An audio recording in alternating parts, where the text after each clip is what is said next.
11부 소금값이 뛰는 봄. 일화 장터. 장터는 봄 냄새가 아니라 비린내로 먼저 열렸다. 해 뜨기 전부터 생선 좌판에 은빛 비늘이 눕고 연탄불 위엔 국물이 끓었다. 김이 올라오면 사람들도 따라 올라왔다. 발목에 흙이 들러붙은 채로 돈 냄새를 맡으러 덕임은 소금 자루를 지고 들어섰다. 자루는 젖지도 않았는데 묵직했다. 소금은 가볍게 보이면서 늘 무겁다. 짠 기운이 가죽을 파고들 듯 자루의 무게가 어깨뼈를 눌렀다. 덕임은 어깨를 한번 돌려 풀고는 자루 매듭을 더 조였다. 풀리면 잃는다. 잃으면 그날 밥이 끊긴다. 곰배가 뒤에서 자루를 받아들었다. 말없이 손이 먼저 나왔다. 곰배 손바닥은 마치 굳은 흙 같았다. 송금 사이에 소금기와 흙먼지가 눌어붙어 있었고 그 눌어붙은 것들이 곰배의 삶 같았다. 덕임은 고개만 끄덕였다. 고맙다는 말은 아껴야 할 때가 있다. 말이 많아지면 소문이 따라붙는다. 장터 한복판에 저울이 하나 놓여 있었다. 저울추는 작은 쇳덩이인데도 그 위에 앉은 눈빛들이 더 무거웠다. 상인 하나가 소금 한 움큼을 손가락으로 비벼보더니 혀끝에 살짝 대고는 고개를 끄덕였다. 그 끄덕임이 곧 값이었다. 소금값 뛰었다잉. 누군가가 그렇게 말하자 그 말이 사람들 사이로 퍼졌다. 말은 바람보다 빨랐다. 바닷바람이 둑을 넘어오기도 전에 값 이야기는 장터 끝까지 닿았다. 뛰긴 뛰었지. 인자 내륙서도 소금 없다고 난리라던디. 허벌나게 올랐다더라. 한 대의 쌀 한 줌이 아니라 반대 값이라 카더만. 쌀 이야기가 나오자 덕임 가슴이 아주 잠깐 들썩했다. 반대? 그 말이 입안에서 굴러다녔다. 덕임은 그 들썩임을 바로 눌렀다. 기대는 불처럼 번지면 금방 들킨다. 들키면 빼앗긴다. 덕임은 좌판 근처 빈자리로 자루를 내려놓았다. 자루가 땅에 닿으며 작은 소리로 툭 하고 앉았다. 그 소리마저도 오늘은 돈 소리처럼 들렸다. 덕임은 손등을 한번 털었다. 소금가루가 햇살에 반짝이며 날렸다. 반짝임이 예뻐서가 아니라 눈이 시려서 덕임은 잠깐 눈을 찡그렸다. 쌍가마댁이 어디선가 튀어나왔다. 말이 먼저 튀어나오고 몸이 따라오는 사람처럼 쌍가마댁은 덕임 자루를 보자마자 혀를 찼다. 아따, 덕임아. 니는 참말로 지지리도 꾸역꾸역 들고 왔네잉. 그냥 왔지. 그냥이 어딨냐. 오늘은 값이 좋다 카더라. 니 쌀 좀 넉넉히 사겄다. 쌍가마댁은 웃어 보였지만 그 웃음은 단단한 돌에 긁힌 자국처럼 어딘가 날카로웠다. 쌍가마댁도 안다. 값이 좋다는 말이 나돌 때는 늘 누군가가 판을 바꾸려 한다는 걸. 그 누군가는 늘 종이를 들고 온다. 덕임이 대답 대신 저울 쪽을 쳐다보자 쌍가마댁도 따라 쳐다봤다.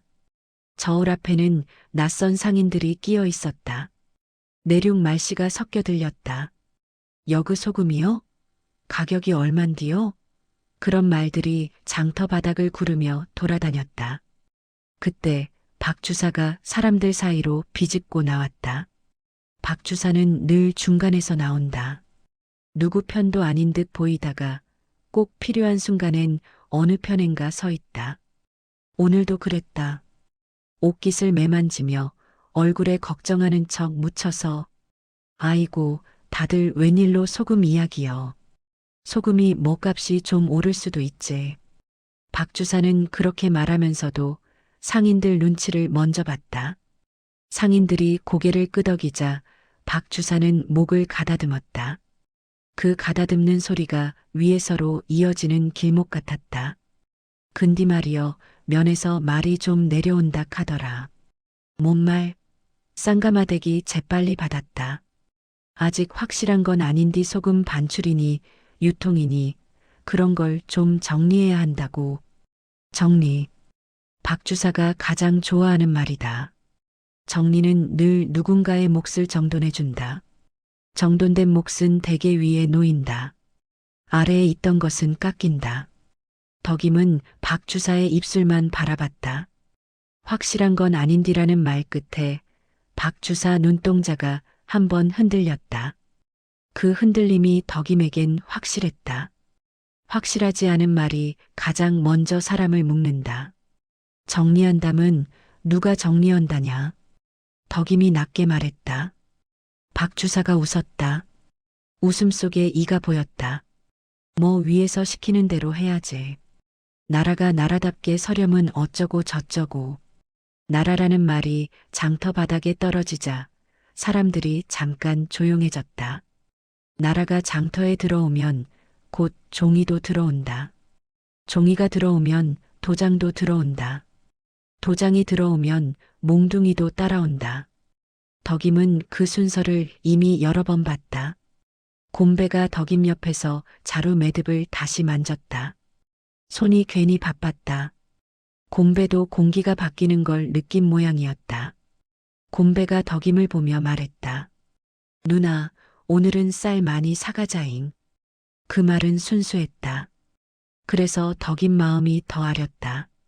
순수한 말은 이 동네에서 오래 못 간다. 덕임은 그 순수를 지키려면 더 냉정해야 한다는 걸 안다. 덕임은 곰배에게 짧게 말했다. 쌀은 산다. 근디 마음은 먼저 사지 마라. 곰배가 무슨 뜻인지 다 알아듣지는 못했지만 고개를 끄덕였다. 덕임은 그 끄덕임이 고마웠다. 덕임은 다시 저울로 눈을 옮겼다. 상인이 덕임 소금을 만져보며 말했다. 좋네. 결정이 단단하다. 그러더니 상인은 주머니에서 동전을 꺼냈다. 동전이 손바닥 위에서 부딪히며 짤랑 소리를 냈다. 그 소리가 잠깐 덕임 귀를 달게 했다. 달콤한 소리는 늘 짧다. 상인은 덕임을 보지 않고 옆 사람에게 물었다. 근디 요새 길목이 어쩐다 카던디? 증표 없으면 걸린다나? 그 옆 사람이 낮게 대답했다. 그려. 누가 장악했다 카더만. 종이 한 장 없으면 나가리라더라. 종이. 덕임 손바닥이 저절로 오그라들었다. 손바닥 안쪽에 말라붙은 소금기가 더 까슬해졌다. 덕임은 동전을 받으면서도 그 동전이 오늘만의 동전일 수 있다는 걸 느꼈다. 내일은 정리가 올 것이다. 정리의 칼날은 늘 웃으면서 온다. 덕임은 받은 동전을 치마 허리 속으로 밀어 넣었다. 돈을 숨기는 손길이 익숙해질수록 세상이 더 거칠어진다. 덕임은 돈을 숨기며 동시에 불안을 숨겼다. 쌍가마대기 덕임 귀에 대고 말했다. 덕임아, 오늘 값이 좋다고 신나면 안 된다잉. 안다. 알면 됐다. 니는 원래 잘 참는 애여. 참는 게 니 살 길이제. 덕임은 대답하지 않았다. 참는 게 살 길인 것도 맞고 참는 것만으로는 살 길이 안 되는 날도 온다. 덕임은 오늘 장터 공기에서 그날 냄새를 맡았다. 바다 비린내가 아니라 종이 냄새, 잉크 냄새, 사람을 묶는 냄새. 장터 끝에서 누군가가 새로 붙인 종이를 힐끗 들여다보며 수군거렸다. 덕임은 글을 다 읽지 못해도 종이가 붙는 모양은 안다. 종이는 늘 같은 자리, 같은 높이에 붙는다. 사람 눈높이보다 조금 위에서가 내려다보는 높이. 덕임은 자루가 비어가는 걸 보며 그 빈자루가 오히려 더 무겁게 느껴졌다. 값이 올라도 무게는 줄지 않는다. 무게는 다른 데로 옮겨갈 뿐이다. 덕임은 장터를 빠져나오며 하늘을 한번 올려다봤다. 봄 하늘은 맑았고 갈매기 소리는 마치 아무 일도 없다는 듯했다. 바다는 늘 그랬다. 바다는 웃지도 울지도 않는다. 다만 돌아온다. 덕임은 속으로 아주 짧게 정리했다. 값이 올랐다. 근디 칼도 같이 왔다. 이화, 유통 통제. 둑길로 이어지는 길목에는 새 줄이 하나 쳐져 있었다. 줄이라고 해도 그건 빨랫줄 같은 게 아니었다. 굵은 삼줄에 군용 천 조각 같은 것이 매달려 있었다. 바람이 불 때마다 천이 펄럭이며 먼지를 털었다. 먼지는 바닥으로 떨어지고 사람들의 발끝은 줄 앞에서 멈췄다. 줄 옆엔 나무 말뚝이 박혀 있었고 말뚝 위에 종이가 붙어 있었다. 종이는 하얗고 글씨는 까맣고 도장 자국은 붉었다. 붉은 도장은 늘 사람 피보다 먼저 찍힌다. 덕임은 그 종이를 가까이서 보지 않았다. 가까이서 보면 글을 다 못 읽는 게 들킬까봐가 아니었다. 가까이서 보면 저게 내 목줄이라는 게 너무 똑바로 보일까봐였다. 덕임은 멀찍이 서도 이미 알았다. 종이가 붙는 순간 사람은 줄에 묶인다. 곰배가 덕임 자루를 한번 들어 올렸다가 다시 내려놓았다. 짧은 동작 하나에 불안이 실렸다.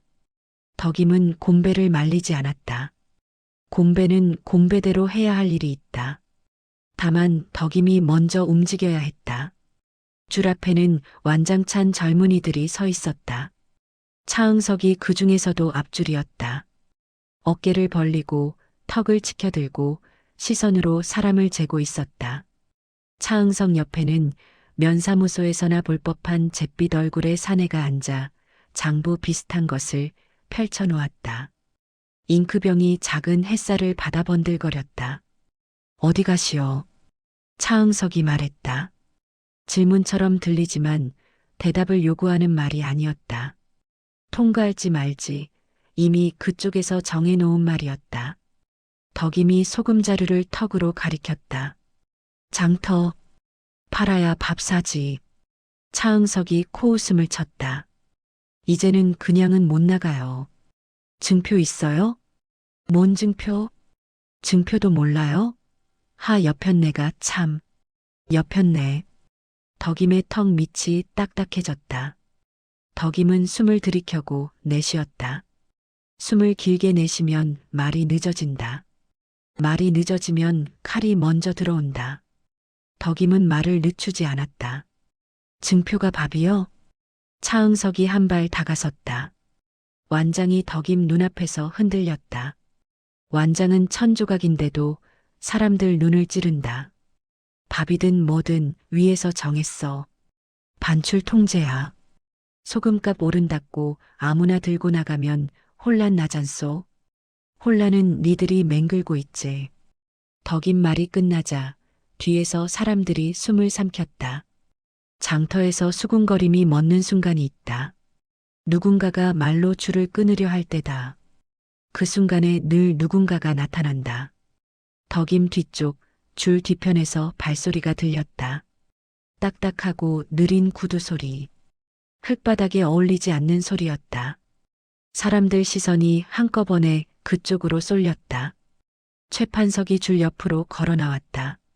낡은 몸이면서도 옷은 새로웠다. 어깨선이 빳빳했고 입가엔 웃음이 붙어 있었다. 웃음은 친절처럼 보였지만 덕임은 안다. 판석의 웃음은 늘 누군가의 몫을 덜어낼 때 나온다. 아, 이 덕임이가 또 앞에 섰네. 판석은 덕임 이름을 정확히 불렀다. 이름을 불러주는 건 친절이 아니라 표적이다. 덕임은 판석을 똑바로 봤다. 눈을 피하면 오늘부터는 줄 뒤로 밀린다. 이게 뭐요? 줄 쳐놓고 장사 막는 게 관리요? 판석이 고개를 끄덕이며 종이를 한번 손끝으로 두드렸다. 관리요. 나라가 서는 판에 소금이 돈이 된다고 제멋대로 팔아치우면 안 되지. 세금도 내야 하고 질서도 있어야 하고. 판석은 질서라는 말을 참 쉽게 했다. 질서는 늘 배부른 입에서 나온다. 덕임이 말했다. 질서 좋지. 그 질서 속에서 내 새끼밥은 누가 주는데. 판석이 살짝 웃었다. 밥은 일한 만큼 받으면 되지. 일한 만큼? 덕임이 자루를 손바닥으로 툭 쳤다. 나가 이거 퍼서 만든 거요. 근디 니가 길목 막고 증표 내락하고 못대감은 그게 일한 만큼이요? 판석은 잠깐 덕임의 손을 봤다. 갈라진 손등, 소금기, 흰 자국. 그 손이 판석에겐 더 거슬렸다. 저 손은 말보다 증거다. 살아남은 몸의 증거. 판석이 옆에 잿빛 얼굴 사내에게 턱짓했다. 사내가 장부를 넘기며 말했다. 염전별 반출량 정해져 있습니다. 등록된 자만 오늘은 절반만 반출. 덕임이 되물었다. 절반? 예.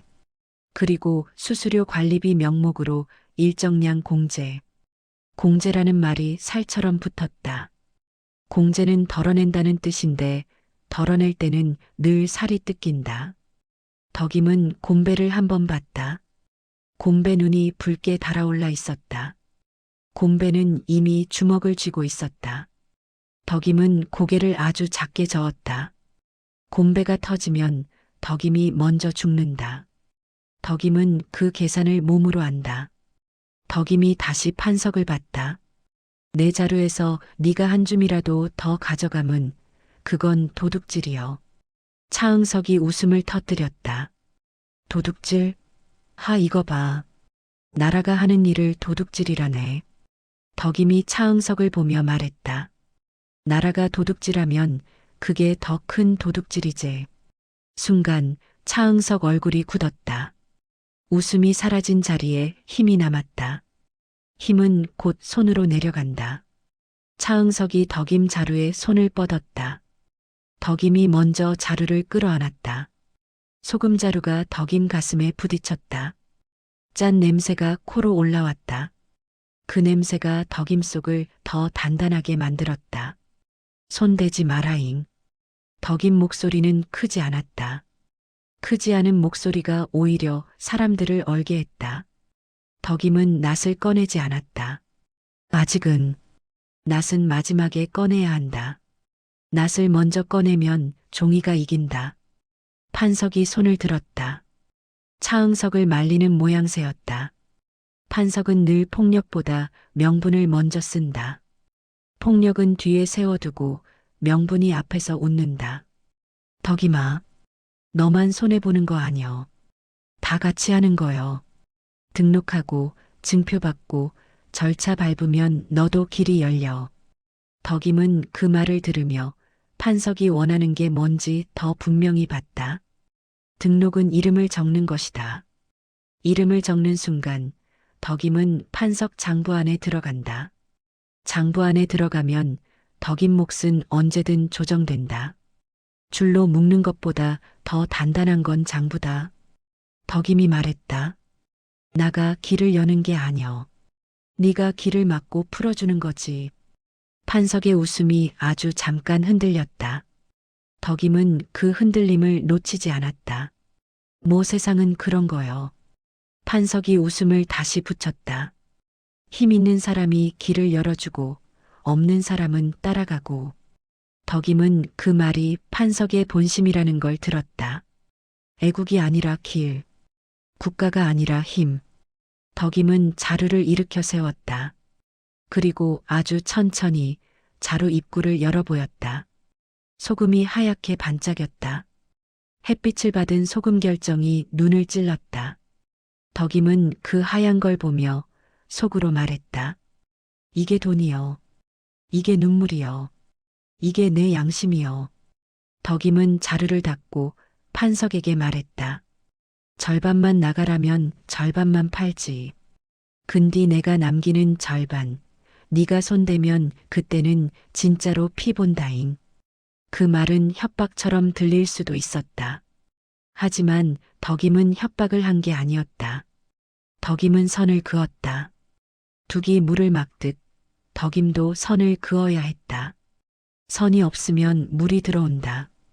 판석은 덕임을 잠깐 바라보다가 고개를 돌려 잿빛 사내에게 말했다. 절차대로 해. 잿빛 사내가 장부에 무언가를 적었다. 잉크가 종이 위에서 번졌다. 번지는 잉크처럼 덕임의 목도 번져서 사라질 것만 같았다. 차응석이 덕임을 비켜 세우며 말했다. 오늘은 통과시켜 줄게. 대신 말 조심여. 덕임은 비켜서면서도 차응석을 똑바로 봤다. 내 말은 조심 아니여. 내 손은 조심여. 덕임은 절반으로 줄어든 자루를 들고 길목을 통과했다. 뒤에서 사람들도 하나둘 따라 움직였다. 줄은 그대로였다. 종이도 그대로였다. 도장도 그대로였다. 달라진 건 하나였다. 장터로 나가는 길이 오늘부터는 허락이 되어버렸다는 것. 덕임은 돛길 위를 걸으며 발밑 흙이 더 질게 느껴졌다. 질긴 흙은 발을 잡아끈다. 잡아끈다는 건 놓아주지 않는다는 뜻이다. 덕임은 속으로 아주 짧게 되뇌었다. 값이 올랐다고? 아니요. 오늘부터 내 목줄 값이 매겨진 거요. 삼화. 김봉철 격앙. 이렇게는 못 산다. 장터 한복판에서 누군가가 고함을 질렀다. 고함은 바람처럼 번졌다. 생선 비린내, 젖은 집 냄새, 갓 지은 보리쌀 냄새 위로 고함이 올라타더니 사람들 목구멍에 달라붙었다. 웃음이 사라지고 흥정 소리가 끊기고 저울추가 공중에서 멈췄다. 김봉철이었다. 봉철은 장터 바닥에 침을 한번 뱉고는 줄 처진 길목 쪽을 턱으로 가리켰다. 그가 가리킨 쪽에는 아까 덕임이 지나온 삼줄이 보였다. 멀리서도 줄은 보였다. 줄은 얇은데 사람들은 그 앞에서 목이 얇아졌다. 소금값이 뛰었다 하면 뭐하냐. 길을 막아불었는데. 봉철이 손바닥을 펴서 허공을 내리쳤다. 오늘은 절반만 나가라며? 절반만 팔라며? 남은 절반은 어디다 묻어? 바다가 먹나? 쥐가 먹나? 누군가가 그러게 말이여 하고 맞장구를 쳤다. 그 말이 불씨가 돼서 여기저기서 작은 탄식이 튀어나왔다. 하지만 봉철의 분노는 탄식으로 끝낼 생각이 없었다. 봉철은 탄식을 모아 칼처럼 세우려 했다. 덕임은 장터 가장자리에서 소금자루를 내려놓은 채 입술을 꽉 다물고 있었다. 자루는 가벼워졌는데 가벼워진 만큼 더 불안했다. 절반이란 말은 숫자였지만 덕임한테는 밥그릇의 테두리였다. 테두리가 줄어들면 밥은 튄다. 쌀장수 하나가 덕임 자루를 힐끗 보고는 눈을 돌렸다. 덕임이 눈을 맞추려 하자 그 장수는 애써 다른 손님 저울을 만졌다. 손은 바쁜데 눈은 비었다. 덕임은 그 눈의 빈자리를 보며 알았다. 이 장터에서 오늘부터 거래는 물건이 아니라 눈치로 한다. 봉철이 저울대 하나를 붙잡고 흔들었다. 저울추가 철컥거리며 부딪혔다. 여기서 제일 힘 있는 게 뭔지 아냐? 소금도 아니고 쌀도 아니여. 종이 쪼가리여. 봉철이 혀끝으로 종이를 씹었다. 도장 찍힌 종이. 그거 없으면 못 나가고 못 팔고 못 사. 사람들 사이에서 욕이 흘러나왔다. 욕은 짧고 낮았다. 낮은 욕이란 건 오래 쌓인다는 뜻이다. 장터 끝에서 완장 하나가 번쩍였다. 차응석이 사람들 사이를 비집고 들어오고 있었다. 그는 걷지도 않았다. 밀고 들어왔다. 어깨가 사람들을 밀고 완장이 시선을 밀었다. 그 뒤로 두어 명이 붙어 있었다. 젊은 얼굴들이었지만 눈은 늙은 칼처럼 날이 서 있었다. 야, 김봉철. 차응석이 봉철 이름을 불렀다. 이름을 부르는 게 아니라 줄을 당기는 소리였다. 말을 너무 크게 혀. 장터서 선동하면 잡혀가. 봉철이 웃었다. 웃음이 아니라 이빨이 드러났다. 선동? 나 배고픈 거 말하는디 그게 선동이여? 배고프면 집에 가서 밥이나 해 처먹어. 차응석 말이 떨어지자 몇몇이 킥킥 웃었다. 그 웃음은 사람 웃음이 아니었다. 힘이 웃는 소리였다. 봉철의 얼굴이 붉어졌다. 붉어지는 건 분노만이 아니었다. 붉어지는 건 수치였다. 장터는 배를 채우는 곳인데 여기서 수치를 먹이면 속이 곱는다. 봉철이 한 발 앞으로 나섰다. 나만 배고픈 줄 아냐? 다 배고파. 근디 다들 입 닫고 서 있으니 저것들이 더 줄치고 더 때가 불었지. 봉철이 손가락으로 군중을 훑었다. 이제는 딱 갈라서야 혀. 누구 편인지. 덕임의 목 안쪽이 딱딱해졌다.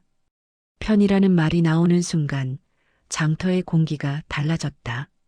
공기는 늘 먼저 변한다. 사람은 그 다음에 변한다. 누군가가 물었다. 무슨 편? 봉철이 잠깐 머뭇했다.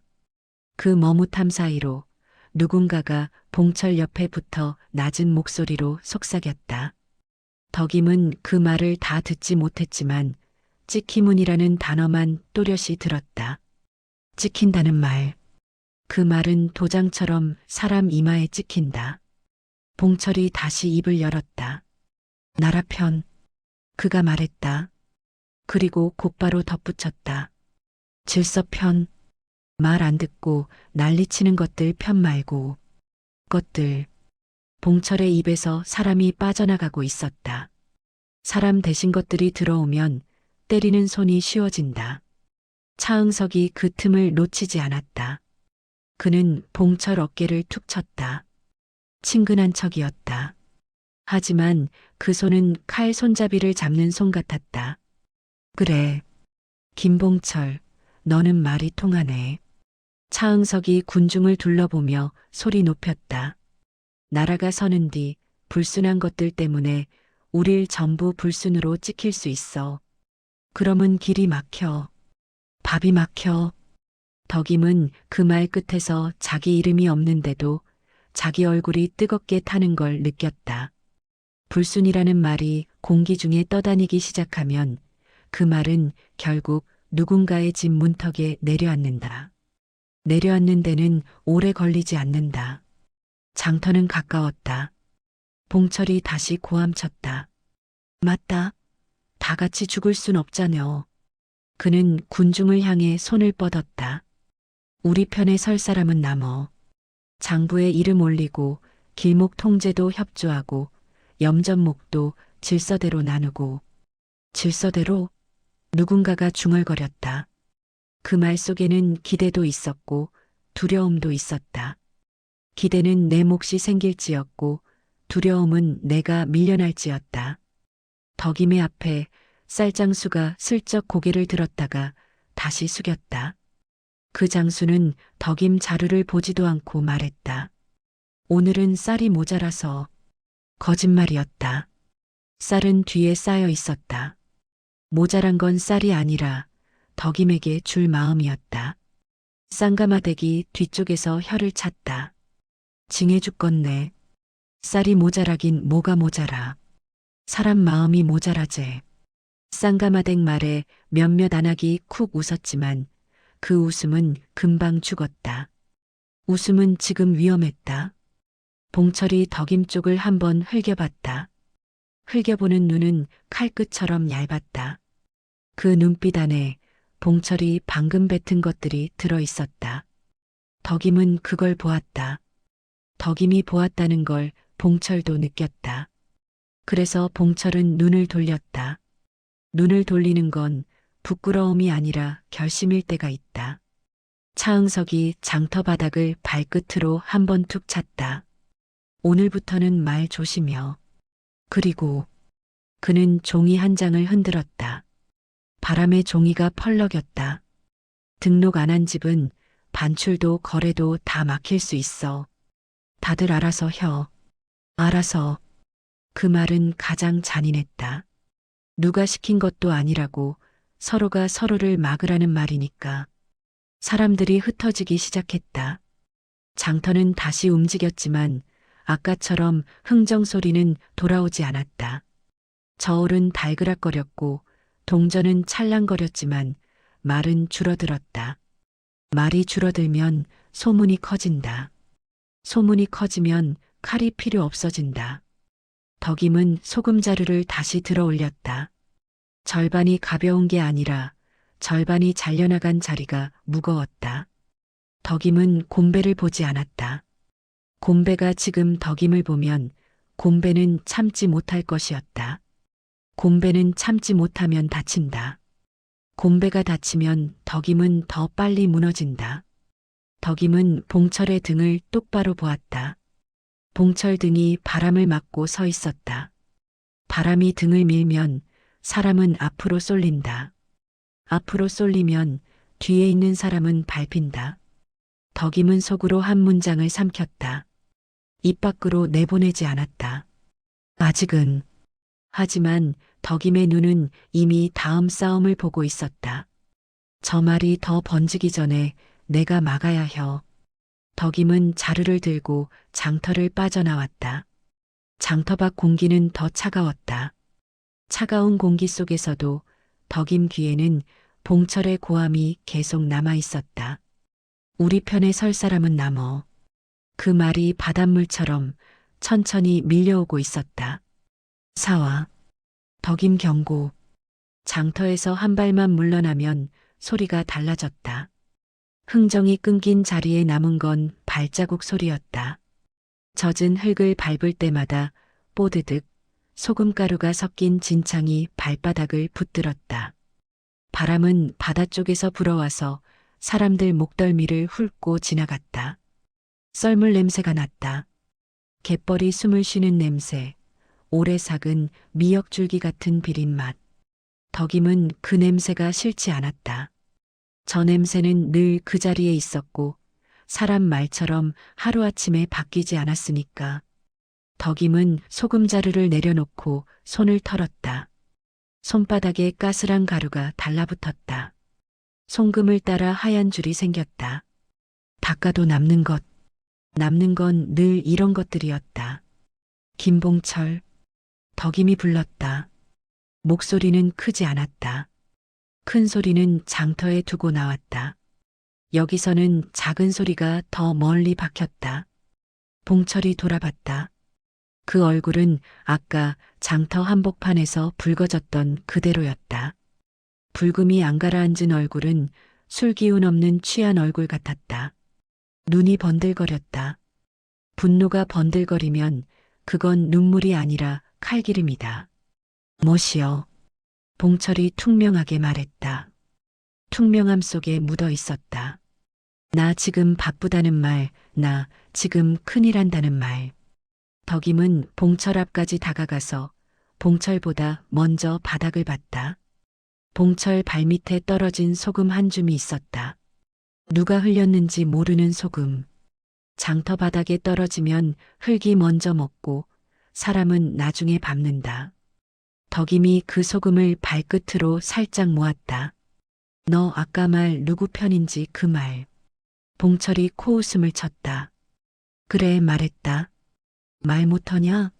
다들 입 닫고 있으니깐 저것들이 줄을 더 치자녀. 저것들. 덕임은 그 말이 입에 걸렸다. 사람을 저것들이라 부르는 순간 사람은 밟을 수 있게 된다. 덕임은 밟히는 쪽을 너무 오래 살아왔다. 줄은 저것들이 치는 게 아니여. 덕임이 말했다. 우리도 같이 치고 있어. 우리 입으로. 봉철이 눈썹을 찌푸렸다. 뭔 소리여, 덕임아. 내가 뭘 안다고. 덕임은 봉철을 똑바로 봤다. 봉철이 내가 뭘 안다고 말할 때 덕임은 이미 그 말의 끝을 알고 있었다. 여편 내가 뭘 안다로 바뀌는 길. 일꾼이 뭘 안다로 바뀌는 길. 말은 그렇게 늘 같은 두끼를 걸었다. 나가 아는 거? 덕임이 손바닥을 펴보였다. 소금가루가 송금에 끼어 하얗게 보였다. 이거요. 이게 밥이요. 종이도 아니고 완장도 아니고 이거. 봉철이 말끝을 삼켰다. 잠깐 그 눈이 흔들렸다. 흔들리는 건 봉철도 아직 사람이라는 증거였다. 하지만 그 흔들림은 오래가지 않았다. 봉철은 흔들리는 걸 들키면 지는 줄 알았다. 밥이 밥인 건 맞제. 봉철이 말했다. 근디 밥을 지킬라면 편을 들어야 혀. 나라가 서는 뒤 나라 편 들어야 살지. 그 말이 나오는 순간 덕임의 속이 서늘해졌다. 나라라는 말은 큰 그릇 같아서 그 안에 무엇이든 담을 수 있었다. 욕심도 담고 겁도 담고 남의 목도 담았다. 그리고 담아놓고는 나라라고 부르면 됐다. 덕임이 한 걸음 더 다가갔다. 봉철과 덕임 사이에는 소금 한 줌이 있었다. 덕임은 그 소금을 밟지 않았다. 밟으면 부서질 것 같았다. 부서지는 건 소금이 아니라 덕임이 겨우 붙잡아온 질서였다. 봉철아. 덕임이 이름을 한 번 더 불렀다. 이번엔 더 낮았다. 편갈라 싸움은 끝에는 우리만 죽어. 봉철이 비웃었다. 누가 죽어? 내가? 너가? 덕임은 웃지 않았다. 웃음이 나올 일이 아니었다. 덕임은 말 대신 자루의 매듭을 손으로 만졌다. 매듭이 단단해야 자루가 안 터진다. 사람도 매듭이 있어야 안 터진다. 덕임의 매듭은 언제나 아이였다. 봉철의 매듭은 지금 분노로 바뀌고 있었다. 끝에는 덕임이 천천히 말했다. 너 같은 놈이랑 나 같은 년이 죽어. 완장찬 놈은, 줄친 놈은, 도장 찍는 놈은 살아. 삶은 또 말 바꿔. 오늘은 나라 편, 내일은 또 다른 편. 봉철의 얼굴이 일그러졌다. 너 나를 그 짝이랑 같다고 보는겨? 덕임이 숨을 길게 내쉬었다. 입에서 나온 숨이 찼다. 바람이 그 숨을 금방 가져갔다. 까딱하는 게 아니여. 덕임이 말했다. 같아질까봐 말리는 거여. 그때 옆에서 쌍가마대기 혀를 찼다. 아따, 두 사람 다 목에 가시 박힌 소리만 하네. 쌍가마댁은 팔짱을 낀 채 덕임과 봉철을 번갈아 봤다. 봉철아, 너 오늘 장 터서 혀가 너무 길었어. 혀 길면 목이 먼저 잘려. 봉철이 쌍가마댁을 노려봤다. 너는 뭐시여? 여편네가 여편네 말 듣고 살 껐냐? 쌍가마댁이 픽 웃었다. 여편네 말 듣고 사는 게 아니라 배고픈 말 듣고 사는 거지. 너 지금 배고파서 혀가 칼이 됐어잉. 봉철이 발로 바닥을 한번 찼다. 진창이 튀었고 튄 흙이 덕임 치마자락 끝에 붙었다. 덕임은 그 흙을 털지 않았다. 털면 더 묻는다. 덕임은 묻는 걸 견디는 쪽으로 살아왔다. 너희는 겁만 먹었어. 봉철이 말했다. 목소리가 낮아졌지만 더 위험했다. 낮은 목소리는 가까운 곳을 찌른다. 이렇게 당하고도 가만히 있으려고? 길목 막고 자루 떼고 목 줄이고 그럼 우리 애들은 뭘 먹어? 덕임이 그 말에서 멈칫했다. 우리 애들. 봉철도 아이가 있었다. 덕임은 봉철이 아이를 입에 올릴 때마다 마음이 흔들리는 걸 스스로 미워했다. 흔들리면 지는 게 아니라 흔들리면 더 조심해야 하는데도 사람 마음은 쉽게 미움으로 도망쳤다. 덕임은 목소리를 더 낮췄다. 너 애 먹이려고 남의 애 굶기려고? 봉철이 입을 벌렸다가 다물었다. 그 사이에 샛길 끝에서 곰배가 한 발 다가왔다. 곰배의 어깨가 커서 길이 좁아졌다. 곰배는 말이 없었지만 말이 없는 몸은 언제든 움직임이 된다. 덕임은 곰배가 움직이기 전에 봉철을 꺾어야 했다. 봉철아. 덕임이 다시 말했다. 너 오늘 장 터서 것들이라 했지. 봉철의 눈이 흔들렸다. 뭐가? 사람을 것들이라 하면. 덕임이 손가락으로 바닥에 소금 한 줌을 가리켰다. 그 다음엔 이거 밟는 것처럼 밟을 수 있어. 밟고 나면 내 발바닥엔 소금이 안 남아. 흙만 남아. 봉철이 덕임을 똑바로 봤다. 그 눈에 아주 짧게 망설임이 스쳤다. 망설임은 늘 늦게 온다. 이미 말은 뱉었고 사람들은 들었고 길목은 더 좁아졌다. 봉철이 이를 악물었다. 그럼 어쩌라고? 가만히 죽으라고? 덕임은 고개를 저었다. 가만히 살라고. 덕임이 말했다. 삶은 기회가 와. 기회는 바다처럼 돌아와. 밀물도 썰물도 돌아와. 근디 너는 오늘 내 손으로 둑을 터뜨렸어. 말로. 봉철이 콧숨을 내뿜었다. 그 숨은 분노 같기도 했고 체념 같기도 했다. 너는 늘 봉철이 말했다. 늘 혼자 살아. 너 혼자 버티면 다 버틴 줄 알아. 덕임의 눈이 순간 날카로워졌다. 혼자? 덕임이 짧게 웃었다. 웃음이 아니라 목구멍에서 긁혀나온 소리였다. 나 혼자 버텨서 너희가 장터서 소금 팔 수 있었던 거요. 창고 지킨 게 누군데. 봉철이 말이 막혔다. 그 틈에 저만 치서 박 주사가 지나가는 척했다. 박 주사는 지나가면서도 귀를 버리지 않았다. 귀는 늘 남는다. 덕임은 박 주사가 듣고 있다는 걸 알았다. 그래서 더 조심스러워졌다. 말은 바람 타면 면사무소까지 간다. 덕임이 봉철에게 마지막으로 박아 넣듯 말했다. 봉철아, 너 오늘 누구 편 든다고 했지? 덕임이 봉철의 가슴팍을 손가락으로 툭 찔렀다. 세게 찌르지 않았다. 세게 찌르면 싸움이 된다. 편 들지 마. 편 들면 편이 너를 먹어.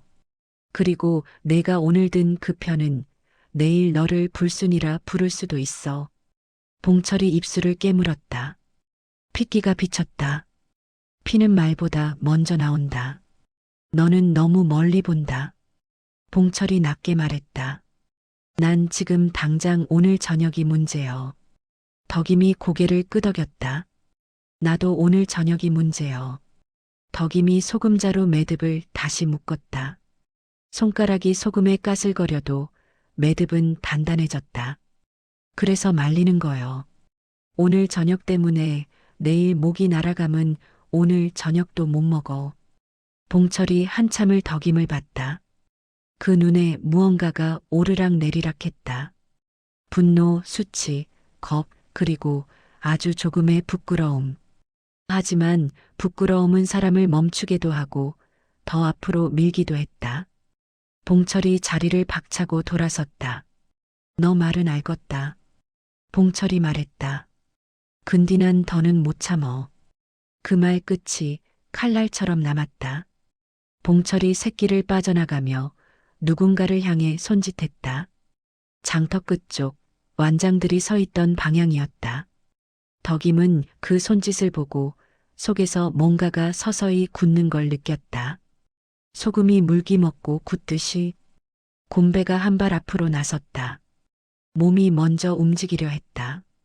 덕임은 곰배의 팔을 낚아챘다. 덕임 손이 곰배 팔뚝에 땀을 쓸었다. 땀이 소금물처럼 짰다. 가만여. 덕임이 말했다. 아직은. 곰배가 이를 악물고 고개를 끄덕였다.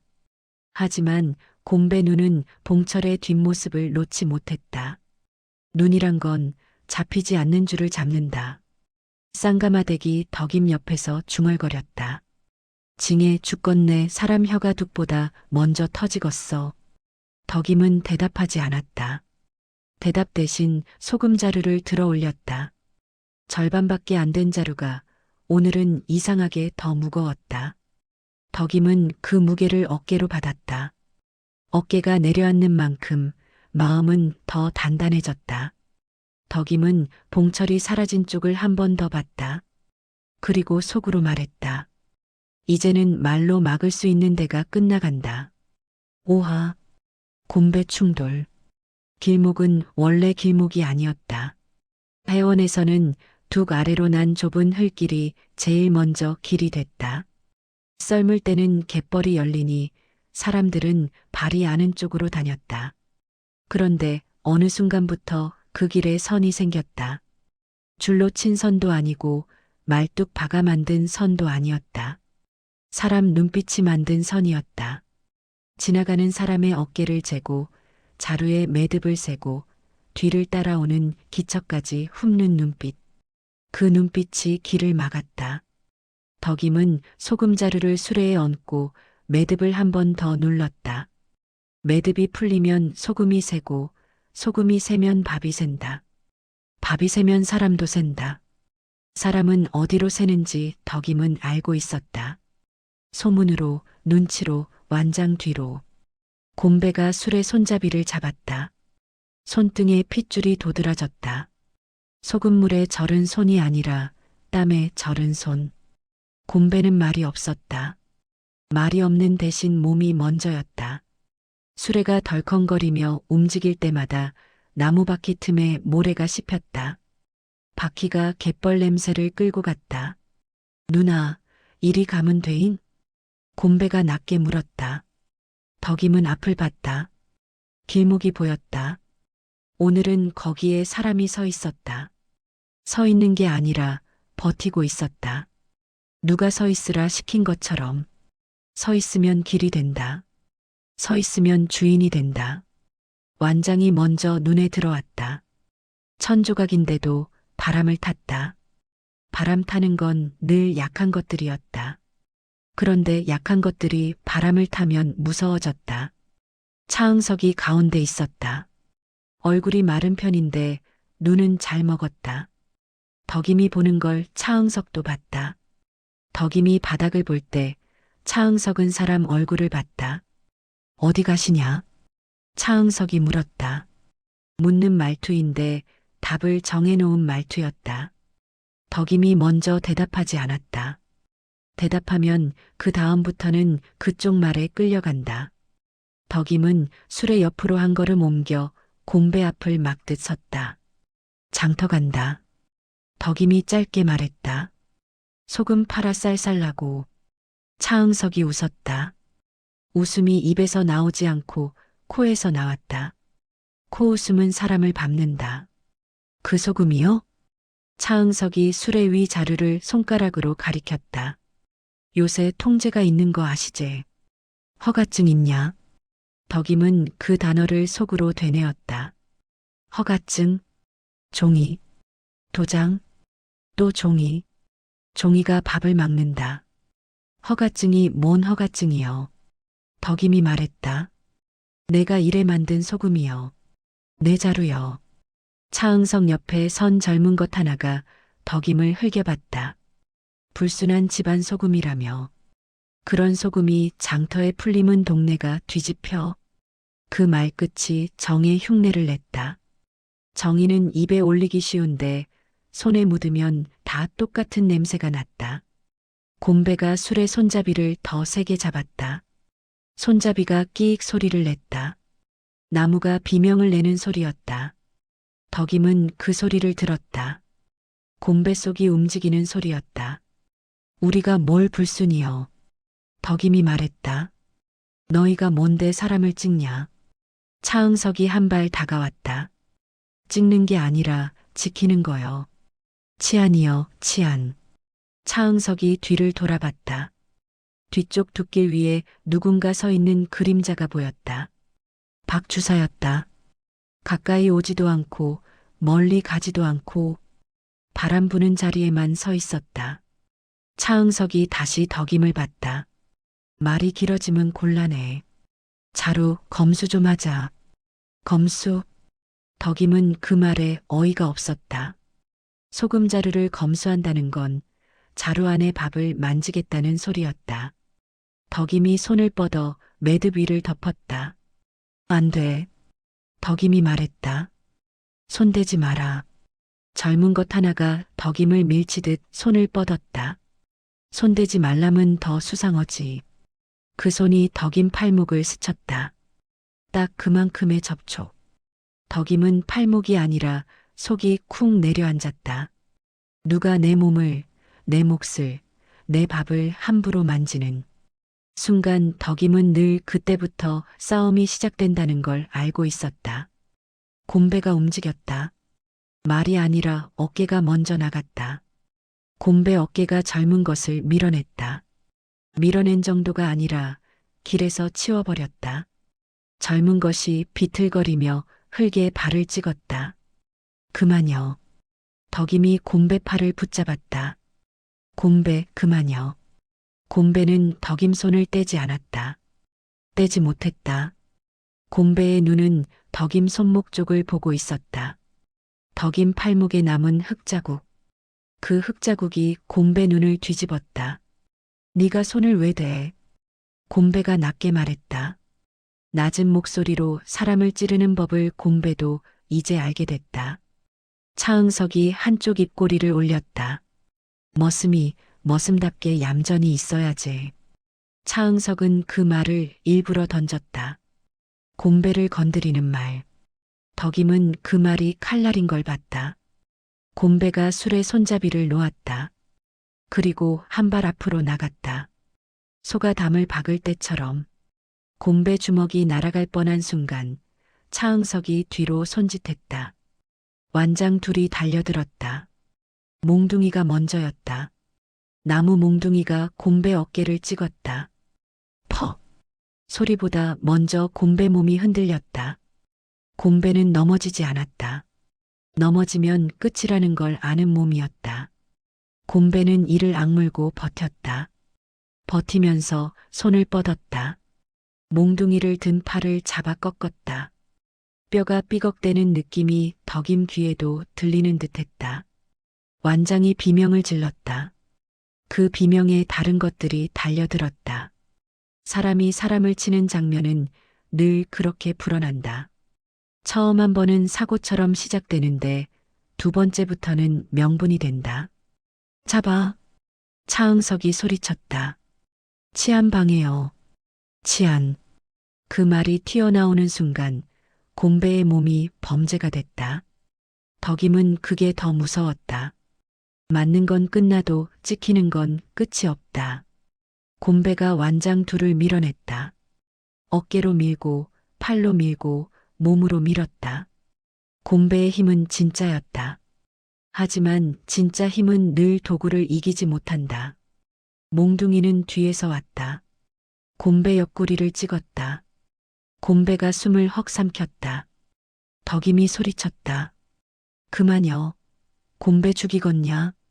덕임이 달려들어 곰배와 완장 사이에 섰다. 그 순간 누군가가 덕임을 잡아당겼다. 덕임은 뒤로 비틀렸다. 발이 진창에 빠졌다. 치마자락이 흙을 먹었다. 곰배가 덕임 쪽을 봤다. 그 눈이 한번 흔들렸다. 흔들리는 순간 곰배의 방어가 풀렸다.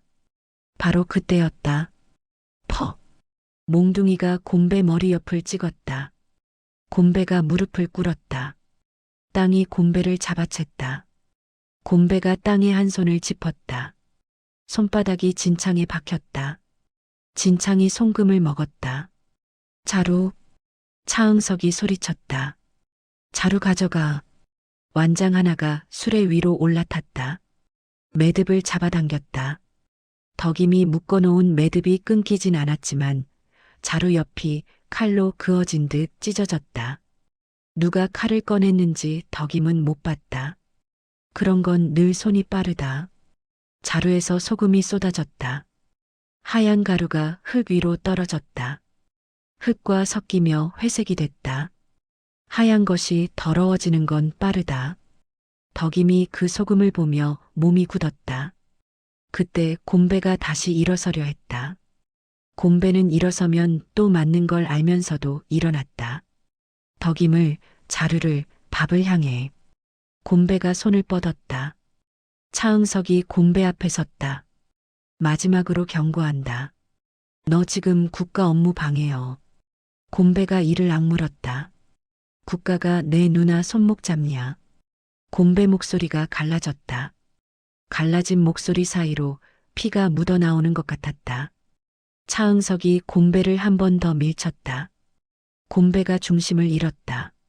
그때 어디선가 날카로운 것이 곰배 팔뚝을 스쳤다. 덕임 눈앞에서 곰배 팔뚝이 갈라졌다. 살이 벌어지고 피가 나왔다. 피가 줄로 흘렀다. 곰배 피가 소금 위로 떨어졌다. 뚝, 뚝. 붉은 점이 하얀 가루 위에 박혔다. 소금이 붉어졌다. 소금이 피를 빨아먹는 게 아니라 피가 소금을 증거로 만들었다. 덕임은 숨이 막혔다. 피는 철 냄새가 났다. 그 철 냄새가 소금 냄새와 섞이니 혀끝이 타는 느낌이 났다. 덕임은 그 냄새를 평생 잊지 못할 걸 알았다. 밥길이 끊길 때 나는 냄새였다. 곰배가 손으로 팔뚝을 움켜쥐었다. 손가락 사이로 피가 새어나왔다. 피가 곰배 손등을 타고 떨어져 소금 위에 또 박혔다. 붉은 점이 늘어났다. 덕임이 소금 위에 무릎을 꿇었다. 손을 뻗어 피 묻은 소금을 한 줌 쥐었다. 소금이 손바닥을 태웠다. 상처가 있던 손바닥이 더 타들어갔다. 덕임은 그 뜨거움을 참았다. 참는 건 덕임이 제일 잘하는 일이었다. 가져감은 우리 집은 끝장이요. 덕임이 말했지만 목소리가 제대로 안 나왔다. 소리 대신 숨이 새었다. 차응석이 덕임을 내려다봤다. 끝장나면 끝장나는 거지. 규정이 있어. 차응석은 그렇게 말하고도 덕임 손에 쥐어진 피 묻은 소금을 힐끗 봤다. 그 눈빛이 잠깐 흔들렸다. 아주 잠깐. 사람이 흔들리는 시간은 늘 그 정도다. 완장들이 자루 몇 개를 끌어내렸다. 수레가 한쪽으로 기울었다. 덕임이 묶어놓은 매듭들이 풀리는 건 아니었지만 풀렸다는 것과 다를 바 없었다. 덕임 몫이, 덕임 밥이, 덕임 내일이 끌려나갔다. 박 주사가 멀찍이서 기침을 한 번 했다. 기침은 말을 대신할 때가 있다. 나 봤다는 말. 근데 난 모른다는 말. 덕임은 박 주사 쪽을 보지 않았다. 보고 싶지 않았다. 차응석이 뒤돌아가며 한마디 던졌다. 다음부턴 허가증 챙겨라. 안 그러면 더 크게 다친다. 더 크게. 덕임은 그 말이 곰배 팔뚝만을 말하는 게 아니라는 걸 알았다. 완장들이 사라지고 길목이 다시 조용해졌을 때 조용함이 더 무거웠다. 곰배는 땅에 주저앉아 숨을 몰아쉬었다. 숨이 가슴에서 걸렸다. 덕임이 곰배 옆으로 기어갔다. 곰배야. 덕임이 곰배 얼굴을 붙잡았다. 곰배 얼굴에 흙이 묻어 있었다. 흙이 땀을 먹고 검게 달라붙었다. 곰배가 덕임을 보며 억지로 웃으려 했다. 웃다가 얼굴이 찡그려졌다. 아픈 웃음이었다. 누나 손목 잡는 거 못 봤어. 곰배가 말했다. 나가 그거는 못 참궜어. 덕임은 곰배 팔뚝을 봤다. 피가 여전히 흘렀다.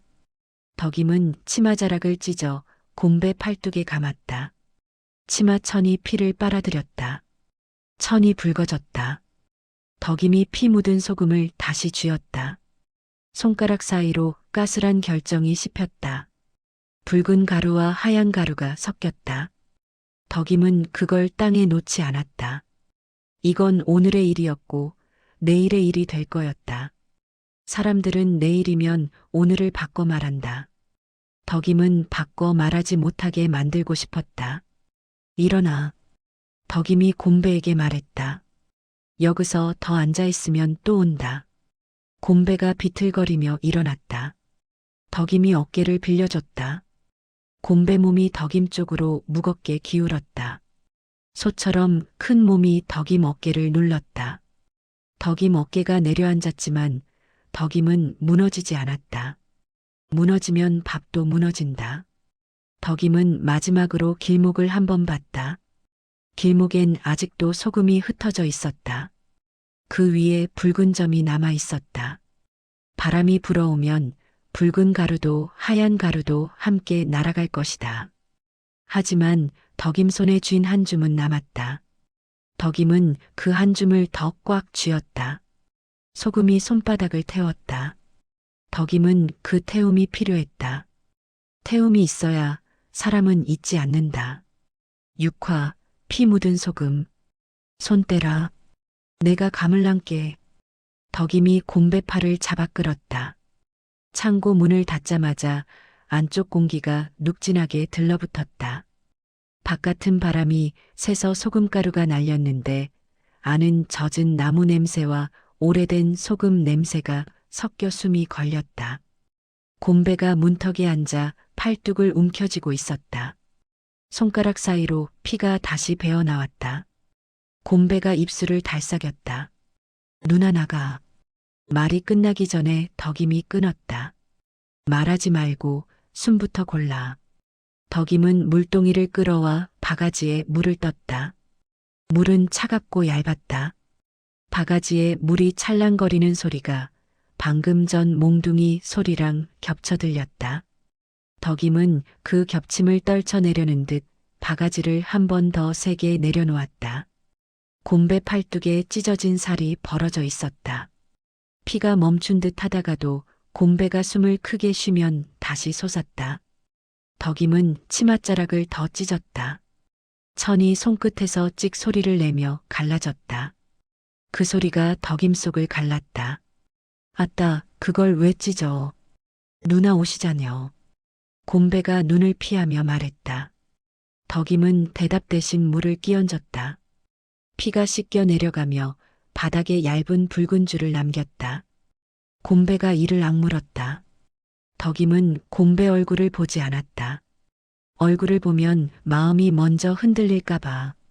덕임은 상처만 봤다. 상처는 거짓말을 안 했다. 물로 씻어낸다고 끝이 아니었다. 덕임은 잠깐 멈칫했다. 손을 씻고 싶었지만 손바닥이 화끈거려 물을 댈 엄두가 안 났다. 아까 길목에서 쥐어온 피 묻은 소금이 아직 송금 사이에 남아 있었다. 손바닥의 작은 갈라짐마다 소금이 박혀 숨 쉴 때마다 따끔거렸다. 덕임은 곰배 상처 위에 천을 대고 눌렀다. 꽉 눌러. 피 멈출 때까지. 곰배가 고개를 끄덕이며 천을 눌렀다.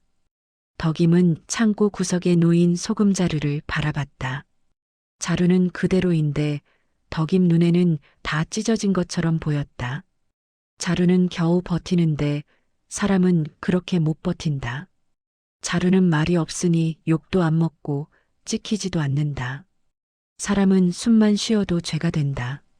문 밖에서 발소리가 나더니 누군가 문을 툭툭 쳤다. 열어봐라잉. 죽었냐? 쌍가마댁 목소리였다. 덕임이 문을 열자 쌍가마댁이 허리를 숙이고 들어왔다. 눈이 먼저 곰배 팔뚝으로 갔다가 덕임 손바닥으로 갔다. 아이고, 이 미친 것들.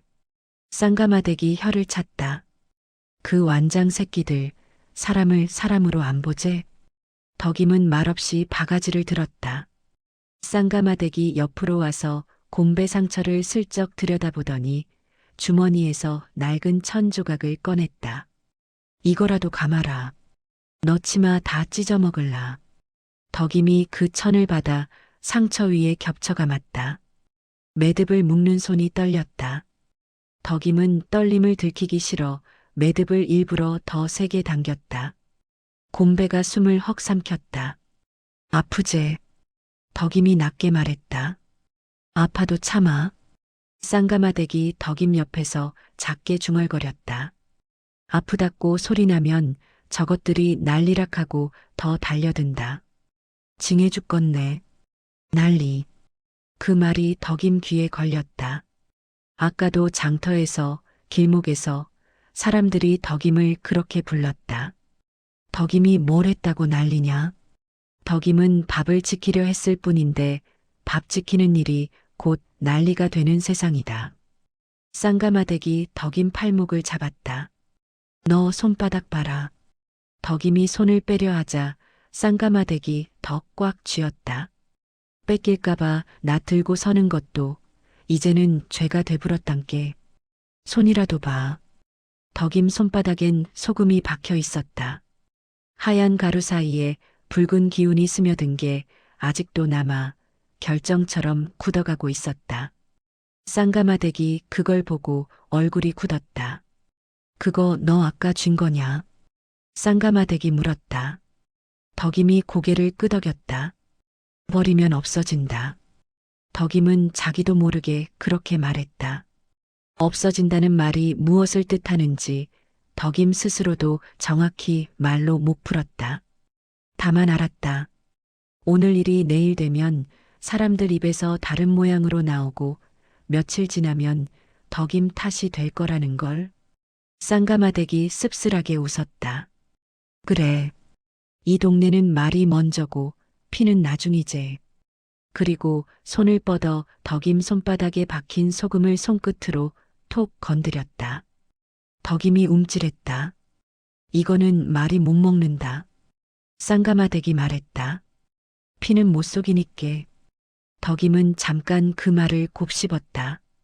피는 못 속인다. 그런데 사람은 피를 속인다. 피가 흘러도 치안이라 말하면 끝이다. 살이 갈라져도 규정이라 말하면 끝이다. 그렇게 말하는 입이 어제는 이웃이었고 내일은 또 이웃이 될지도 모른다. 덕임은 그 회기가 더 끔찍했다.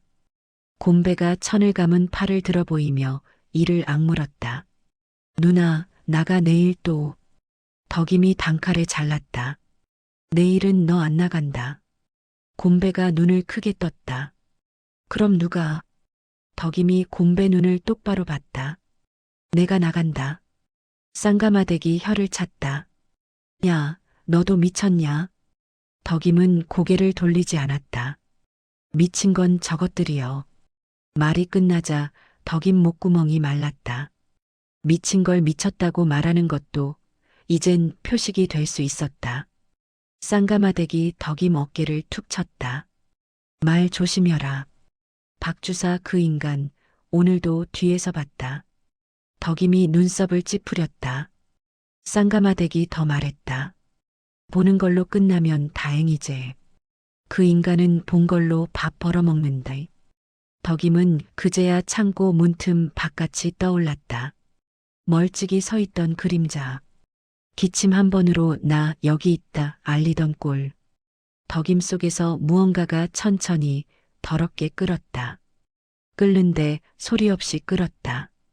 소리내면 지는 싸움이라서. 덕임은 손바닥에 피 묻은 소금을 천 조각에 털어냈다. 하얀 가루 속에 붉은 점들이 섞여 마치 오래된 잉크처럼 번졌다. 덕임은 그 천을 돌돌 말아 작은 주머니처럼 만들고 끈으로 묶었다. 손가락이 까슬한 결정에 긁혔다. 따끔했지만 덕임은 멈추지 않았다. 쌍가마댁이 그걸 보며 말했다.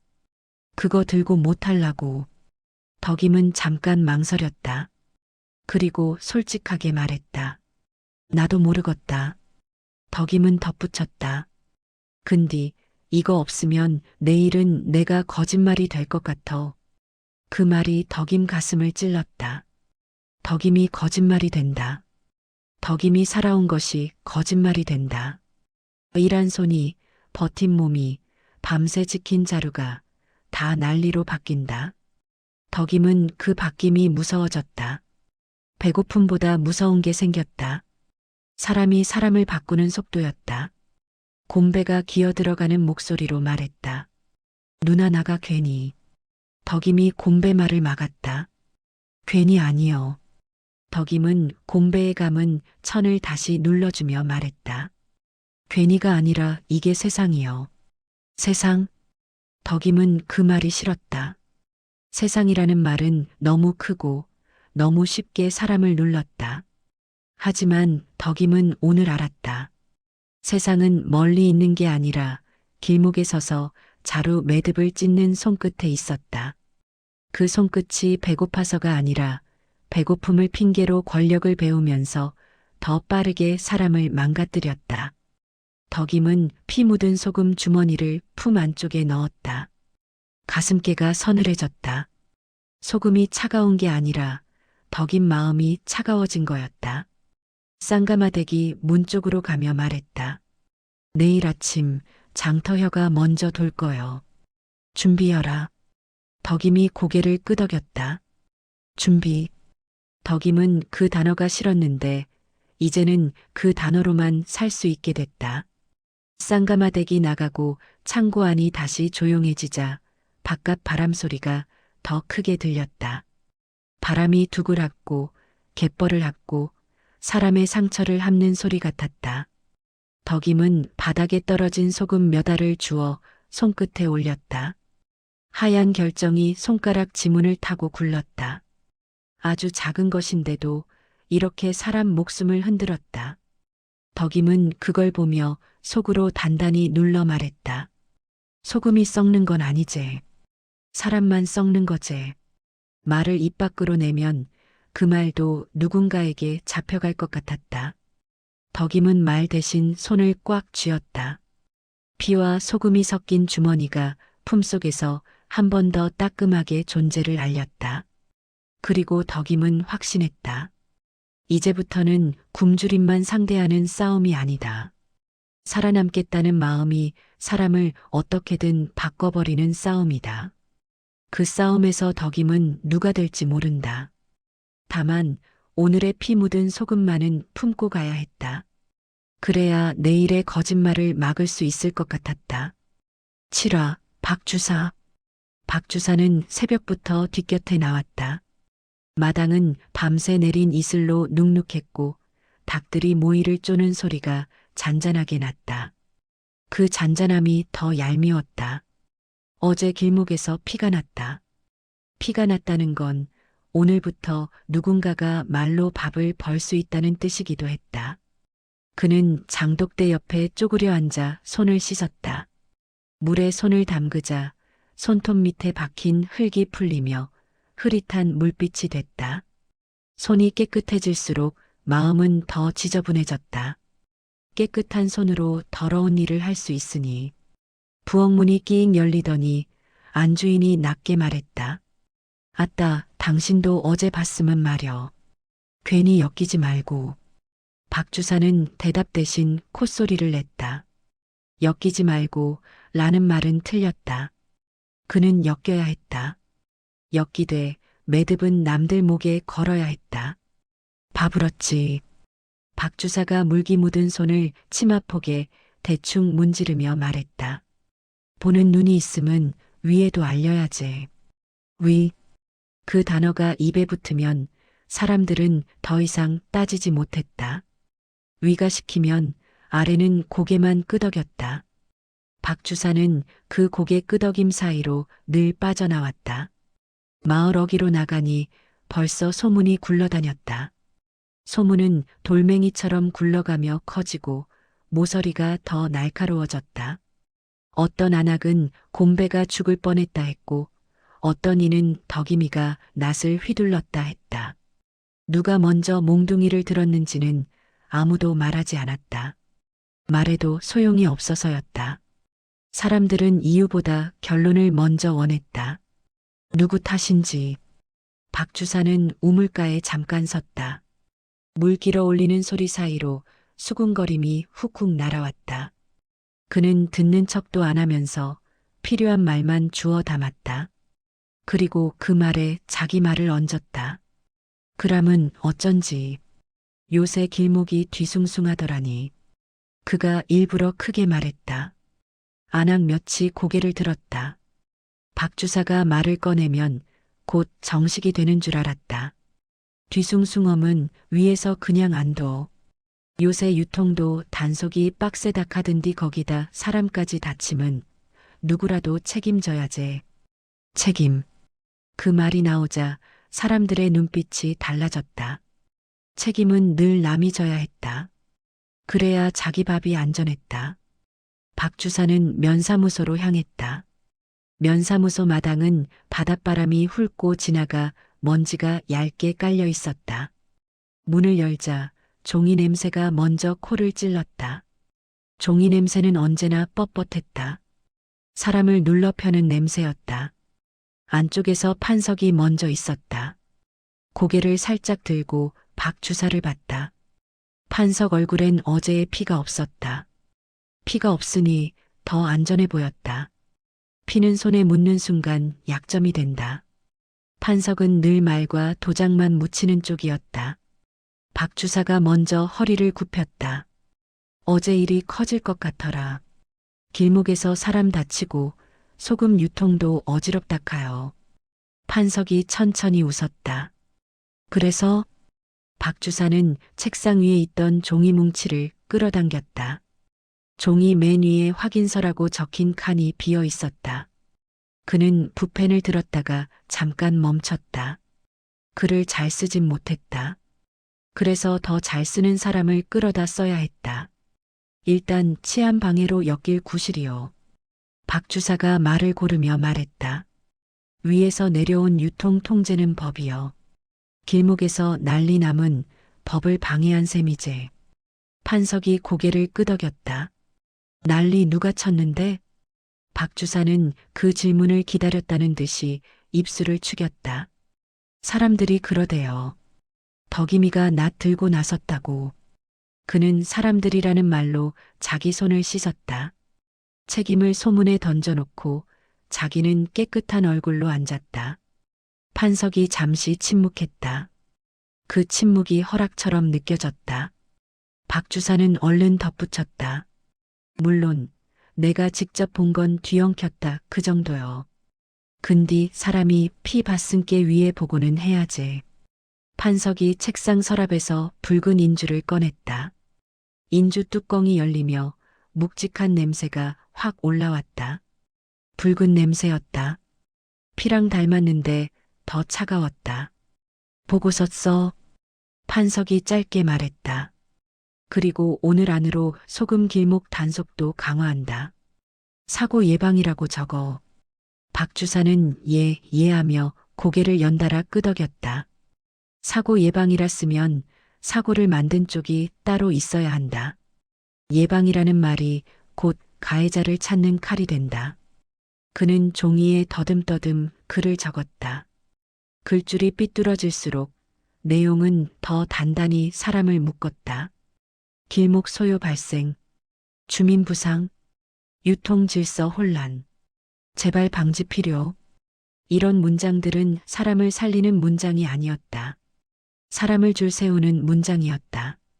박 주사가 펜을 놓자 판석이 인주의 도장을 꾹 눌렀다.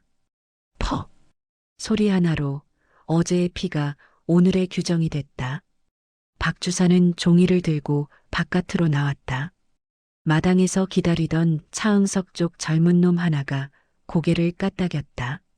완장끈이 바람에 흔들렸다. 주사님, 어찌쓰요? 젊은 놈이 물었다. 박 주사는 종이를 한번 흔들어 보이며 말했다. 위에서 재발 방지라 하셨다. 그 말만으로도 젊은 놈의 어깨가 더 펴졌다. 위라는 말은 완장을 더 빳빳하게 만들었다. 덕임이 쪽이요? 젊은 놈이 다시 물었다. 박 주사는 잠깐 뜸을 들였다. 너무 빨리 덕임 이름을 찍으면 누군가 왜 덕임이냐 물을지도 모른다. 그는 사람들이 물을 틈을 주지 않기로 했다. 어제 낫이 나왔다며. 박 주사가 말끝을 흐렸다. 흐린 말은 더 멀리 퍼졌다. 젊은 놈이 즉시 받아먹었다. 맞다요. 그 여편네가 선동했소이다. 박 주사는 고개를 끄덕이며 마지막 매듭을 죄었다. 글 아는 사람도 필요해요. 진술서는 말로만 못 써. 그가 말하자 젊은 놈이 눈을 굴렸다. 야학 선생? 박 주사가 그 말을 기다렸다는 듯 고개를 끄덕였다. 그래. 그 선생. 민우 그 사람. 그 순간 박 주사 가슴이 가볍게 내려앉았다.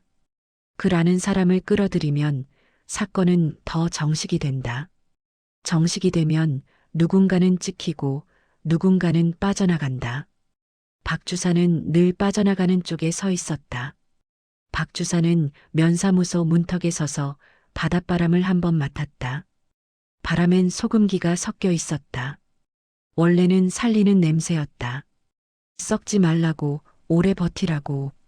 그런데 오늘은 달랐다. 그 소금 냄새가 사람 숨통을 죄는 끈처럼 느껴졌다. 그는 종이를 접어 품에 넣고 지나가는 아이 하나를 불러 세웠다. 야, 너. 야학으로 뛰어가. 아이 눈이 커졌다. 박 주사가 낮게 단단히 말했다. 선생한테 전해. 면사무소에서 부른다. 진술서 좀 써야 한다고. 아이가 갯벌길 쪽으로 뛰기 시작했다. 발밑에 지늘기 퍽퍽 소리를 냈다. 박 주사는 그 소리를 들으며 속으로 조용히 계산했다. 오늘은 말이 먼저다. 내일은 종이가 목을 조를 것이다. 파라, 민우. 선생님, 선생님, 면사무소에서 부른다요. 문틈으로 들어온 목소리는 숨이 멎어였다. 아이는 마룻장에 손을 짚고 헉헉댔다.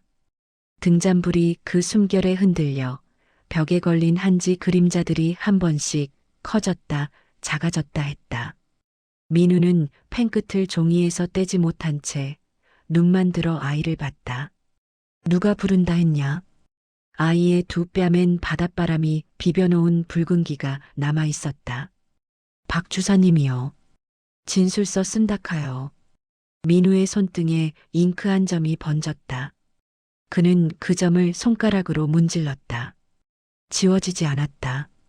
잉크는 소금처럼 박히고 땀처럼 스며들었다. 기침이 목 뒤에서부터 올라왔지만 민우는 삼켰다. 삼키는 기침은 늘 몸을 더 상하게 했다. 그래도 소리를 내면 이 초가 아니 더 비어 보일까봐. 야학엔 아이가 몇 남지 않았다. 등잔 아래 앉은 둘은 글자보다 더 자주 문 밖을 봤다. 어제 길목에서 피가 났다는 소문은 밤새 이초가 지붕 위를 훑고 지나간 바람처럼 여기에도 내려앉아 있었다. 민우는 아이가 가져온 말을 종이 위에 적으려다 멈췄다. 적는 순간부터 그것은 사실이 아니라 공문이 될 수 있었다. 문 밖에서 또 다른 발소리가 났다. 이번엔 아이 발이 아니었다. 무겁고 일정하고 일부러 마당 자갈을 밟는 소리였다. 민우가 고개를 들자 문이 확 열렸다. 완장을 찬 젊은 놈이 턱을 들고 서 있었다. 소금기 바람에 완장끈이 살짝 들썩였다. 선생 가시오. 명령은 짧았다. 부탁이 아니라 지시의 말투였다. 민우는 입술 안쪽을 혀로 한번 핥았다. 쓴맛이 났다. 오래된 약봉지 맛, 기침약 맛, 그리고 종이 냄새가 섞인 맛. 야학 정리하고. 정리는 가서 혀도 된다요. 금방 끝난다카요. 금방이라는 말이 가장 믿기 어려웠다. 민우는 등잔불을 한번 바라봤다. 바람이 새어 들어와 불꽃이 얇아졌다. 그는 종이를 덮고 펜을 헝겊에 감싸주머니에 넣었다. 아이들이 눈을 크게 뜬 채 그를 봤다. 민우는 아무 말도 하지 않았다. 말이 길어지면 그 말이 누군가의 혀에 붙어 돌아다닐 것이 뻔했다. 밖은 더 차가웠다. 봄이라지만 바닷바람은 늘 뼈마디를 먼저 핥았다. 길을 걷는 동안 민우는 두 번이나 기침을 참았다. 참는 기침은 몸속에서 돌멩이처럼 굴렀다. 젊은 놈은 뒤돌아보지도 않고 앞만 갔다. 민우는 그 등 뒤를 보며 생각했다.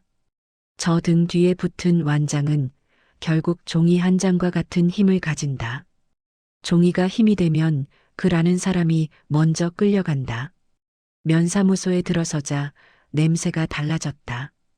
갯벌과 소금 냄새가 아니라 눅눅한 종이와 잉크, 인주 냄새였다. 창문 틀에 앉은 먼지가 바닷바람에 살짝살짝 흔들렸고 책상 위엔 이미 서류가 펼쳐져 있었다. 민우는 그 서류의 맨 위를 보고 목구멍이 한 번 더 죄어지는 걸 느꼈다. 확인서, 진술서, 칸이 있었다. 이름, 주소, 사건 개요, 가해자, 피해자. 그 칸들은 비어 있으면서도 이미 누군가의 목을 겨누고 있었다. 민우는 그 빈칸이 싫었다. 빈칸은 언제나 가장 쉬운 쪽 이름부터 받아먹는다. 마을에서 가장 약한 쪽, 가장 말이 적은 쪽. 박 주사가 책상 뒤에서 목을 쭉 빼고 민우를 봤다. 말끝엔 늘 기름이 묻어 있었다. 선생 와 불렀소. 글 좀 아는 사람이 있어야 정식이 되제. 박 주사가 서류를 톡톡 두드렸다. 어제 길목에서 사람 다쳤다 카든디. 이런 건 위로 보고해야 혀. 안 그러면 나중에 더 큰일 나. 민우는 예라고 하지 않았다. 대신 종이를 들여다봤다. 사건 개요 밑에 연필로 미리 적힌 몇 글자가 보였다. 삐뚤한 글씨로 그런데 뜻은 똑바로 박혀 있었다. 덕임소요. 유통방해. 민우의 손끝이 차갑게 식었다. 덕임의 이름이 종이 위에서 먼저 죄가 되어 있었다. 그는 그 연필 글씨를 지우개로 지우고 싶은 충동을 느꼈다. 그러나 지우개가 없었다. 없는 것보다 더 무서운 건 있어도 못 쓰는 것이었다. 이건 누가 적었습니까? 박 주사가 웃었다. 사람들이 그러대.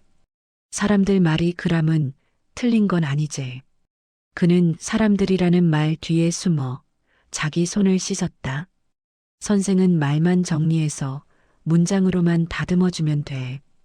그때 민우는 알았다. 오늘 여기서 자기 손이 하는 일은 정리가 아니라 결정이라는 것을. 문장을 다듬는다는 건 방향을 고르는 일이었다. 한 글자만 달라져도 누군가가 살아남거나 끌려간다. 젊은 완장놈이 문가에 서서 팔짱을 꼈다. 방 안 공기가 갑자기 좁아졌다. 민우는 숨을 크게 들이마시지 못했다. 크게 들이마시면 기침이 터질 것이고 기침은 약점이 된다. 그는 얕게, 아주 얕게 숨을 쉬었다. 민우는 펜을 꺼냈다.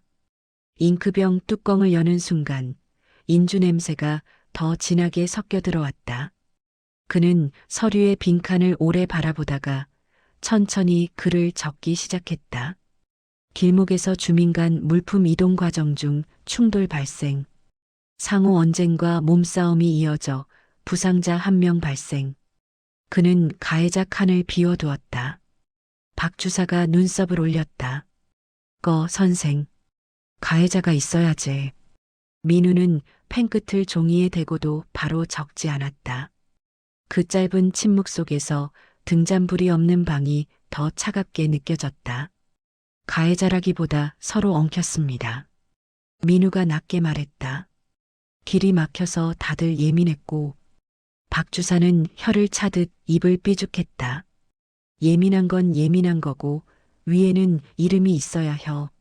민우는 그 이름이라는 말을 듣자 서류 맨 아래의 줄들이 갑자기 명부처럼 보였다. 이름들이 줄줄이 적히고 그 줄이 사람을 끌고 가는 상상. 그는 펜을 조금 더 눌렀었다. 현장 혼란을 확대할 수 있는 행위는 자제할 필요가 있음. 재발 방지를 위해 이동 경로 및 유통 질서 점검 필요. 덕임 이름을 직접 쓰지 않는 대신 덕임에게 씌우려는 틀을 문장 속에서 헐겁게 만들었다. 칼날을 조금 무디게, 끝을 조금 둥글게. 그 정도가 민우가 할 수 있는 전부였다. 전부이면서도 충분하지 않은. 박 주사는 서류를 뺏듯이 가져가 훑었다. 그리고는 고개를 갸웃하며 말했다. 선생 글이야 깔끔언에만 뭔가 빠졌어라. 민우는 대답하지 않았다. 빠진 것은 이름이었다. 이름을 넣으면 편해진다. 편해지는 대신 누군가는 끝난다. 그때 박 주사 뒤편 서랍이 살짝 열려 있는 게 보였다.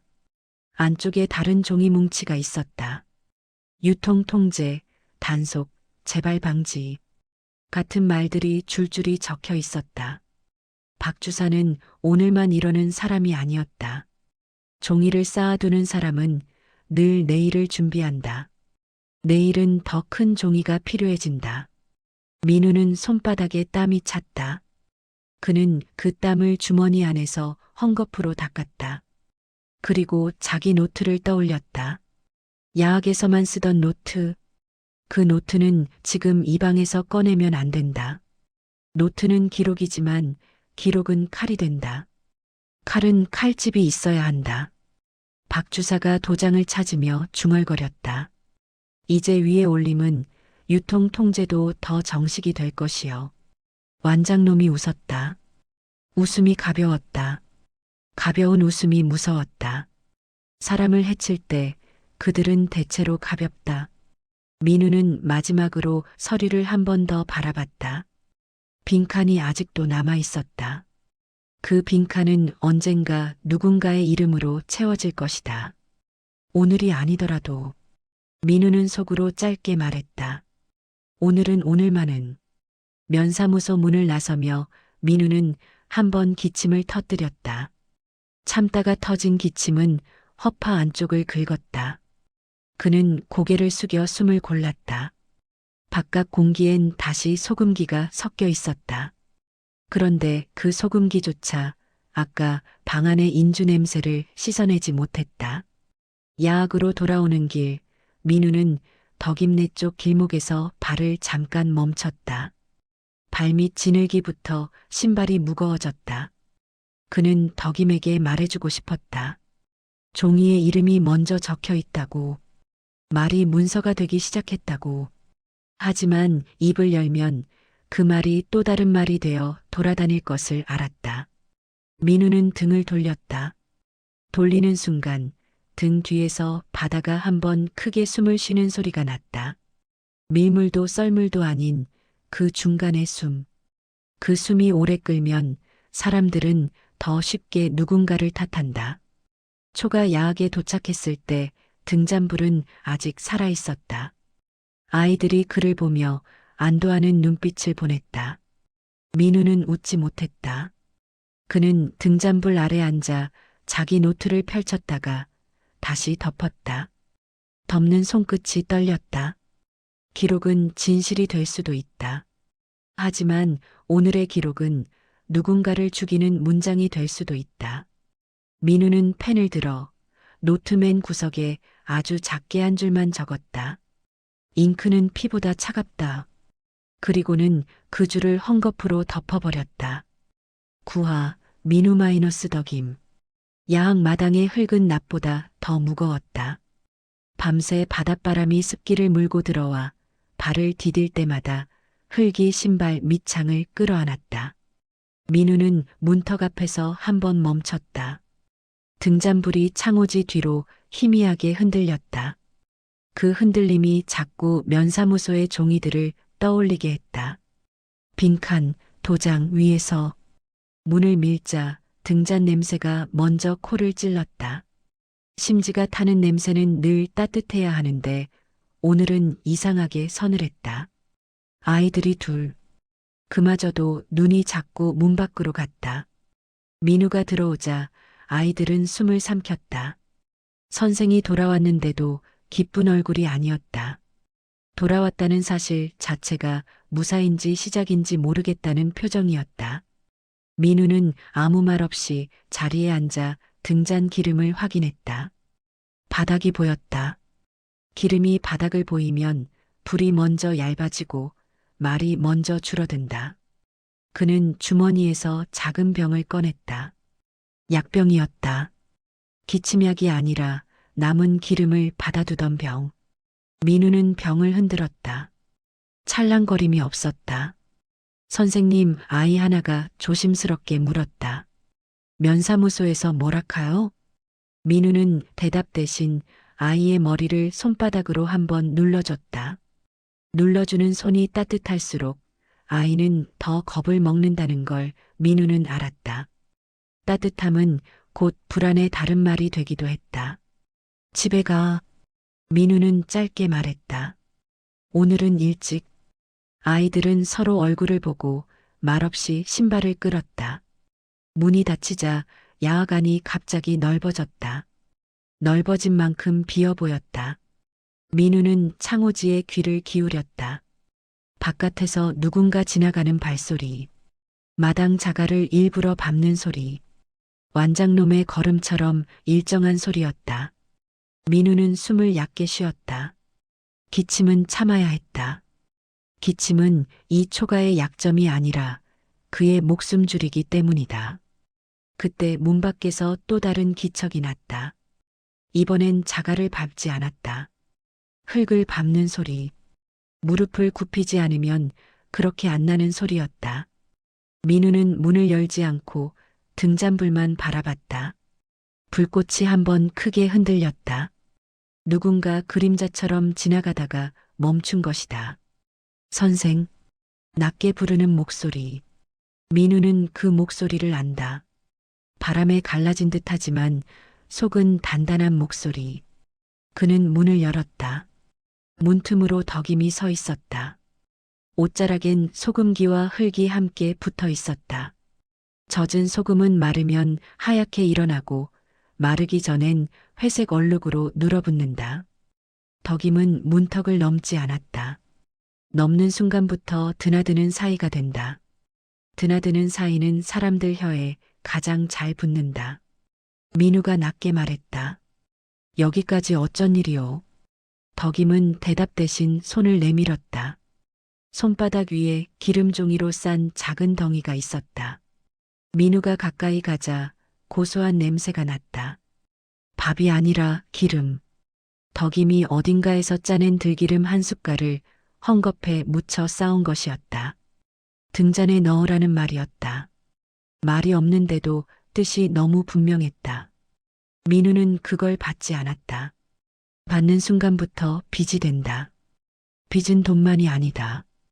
동정도 빚이고 연민도 빚이다. 덕임은 민우가 거절할 걸 알고 있었다는 듯 팔을 더 뻗지 않았다. 손만 그대로 들고 있었다. 그 손등에 갈라진 하얀 틈이 보였다. 소금물이 들어가면 살이 벌어지는 틈. 기름 바닥 보이더라. 덕임이 말했다. 불 꺼지면 글도 꺼지는 거요. 민우는 등잔을 봤다. 바닥을 보이는 기름은 야하게 숨이기도 했다. 그는 덕임의 손에서 기름 종이를 천천히 받아들었다. 받아들면서도 손이 덕임 손을 스치지 않게 했다.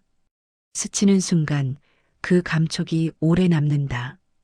덕임이 물었다. 면사무소 갔다 왔다며. 민우는 대답을 삼켰다. 갔다는 말은 쉬운데 무슨 일이 있었는지를 말하면 문장이 된다. 문장은 종이가 되고 종이는 칼이 된다. 덕임은 민우의 침묵을 보고도 재촉하지 않았다. 대신 문턱 아래에 쪼그려 앉았다. 서 있으면 멀다. 앉으면 같은 높이가 된다. 덕임은 늘 몸으로 거리를 조절했다. 내 이름 덕임이 아주 작게 말했다. 거기 적혔냐? 민우는 숨이 한 번 걸렸다. 기침이 올라왔다. 그는 입술을 깨물어 기침을 눌렀다. 덕임은 민우의 목젖이 움직이는 걸 보았다. 그 움직임이 예인지 아니오인지 보다 더 많은 말을 했다. 민우는 고개를 살짝 저었다. 오늘은 안 적었소. 덕임의 눈이 잠깐 풀렸다가 곧 다시 단단해졌다. 덕임은 안도하는 법을 오래전에 잊은 사람처럼 안도하는 순간을 곧바로 접었다. 오늘은 덕임이 그 말을 되뇌었다. 내일은 적힐 수도 있겠네. 민우는 대답하지 못했다. 덕임이 먼저 결론을 내는 게 더 정확했다. 덕임은 그를 몰라도 사람 마음이 종이처럼 얇아지는 순간은 잘 안다. 덕임이 문턱을 손톱으로 긁었다. 흙이 작은 가루로 떨어졌다. 선생, 나가 장부 배우는 거 더 해야겠어. 민우는 덕임을 보았다. 덕임의 눈에는 욕심이 아니라 공포가 깔려 있었다. 배우고 싶다가 아니라 빼앗기지 않겠다는 공포. 그 공포는 덕임을 살게 하는 힘이기도 했다. 더하면 더 찍힐 수도 있어. 민우가 말했다. 그 말은 덕임을 걱정하는 말이면서 사실은 자신을 걱정하는 말이기도 했다. 덕임이 야하게 자주 오면 민우는 더 쉽게 표적이 된다. 표적이 되면 그라는 손이 더 많이 끌려간다. 덕임은 민우의 말에 웃지 않았다. 대신 아주 천천히 고개를 끄덕였다. 찍힘은 찍히는 거고. 덕임이 덧붙였다. 찍히기 전에 알아야지. 민우는 그 말이 칼날 같다고 생각했다. 칼날인데도 날이 서지 않았다. 다른 칼날이다. 많이 쓰여 닳았지만 여전히 베는 칼. 바깥에서 발소리가 다시 스쳤다. 이번엔 멈추지 않았다. 그냥 지나가는 발소리. 하지만 그 지나감 자체가 경고였다. 민우는 등잔불을 한번 가렸다. 불이 갑자기 작아졌다. 작은 불은 더 오래 숨는다. 덕임도 발소리를 들었다. 덕임은 고개를 돌려 바깥을 봤다가 다시 민우를 봤다. 그 눈빛에는 선생, 위험하다 같은 말이 있었고 동시에 그래도 해야 혀 같은 말이 있었다. 말이 서로 싸우고 있었다. 민우가 낮게 말했다. 덕임 여기 자주 오지 마시오. 덕임은 그 말을 바로 알아들었다. 오지 마가 아니라 나 때문에 더 다치지 마라는 말. 덕임은 그 말이 고맙기도 하고 서늘하기도 했다. 고마움은 빚이 되고 서늘함은 거리로 남는다. 덕임이 자리에서 일어섰다. 일어서는 순간 덕임은 다시 문턱밖 사람이 된다. 선생, 덕임이 마지막으로 말했다. 나가 배워서 내 새끼 밥은 지킬 거요. 그 말 끝에 덕임은 덧붙이지 않았다. 선생도 가치 같은 말은 약점이 된다.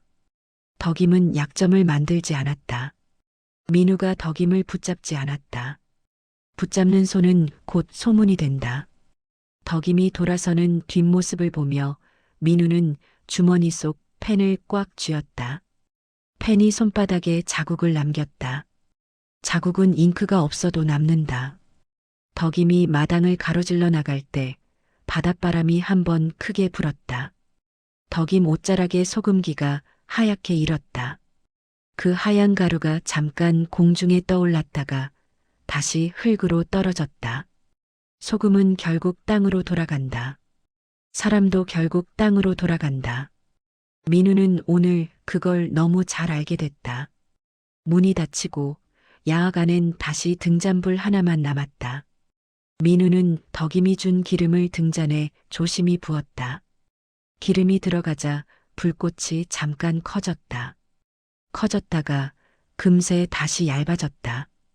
기름이 늘었다고 해서 바람이 멈추는 건 아니었다. 민우는 노트를 펼쳤다가 한 줄도 못 쓰고 덮었다.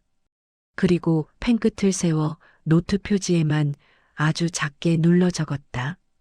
불은 켜졌으나 길은 더 어두워졌다. 그는 등잔을 손바닥으로 가렸다.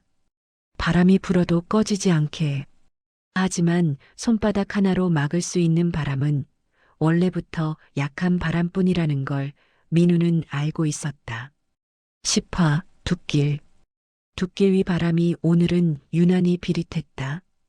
바닷내가 아니라 갯벌 깊은 데서 한번 뒤집힌 썩은 내가 섞여 올라오는 냄새였다. 물때가 바뀌면 냄새도 바뀐다. 덕임은 그런 걸 몸으로 먼저 알았다.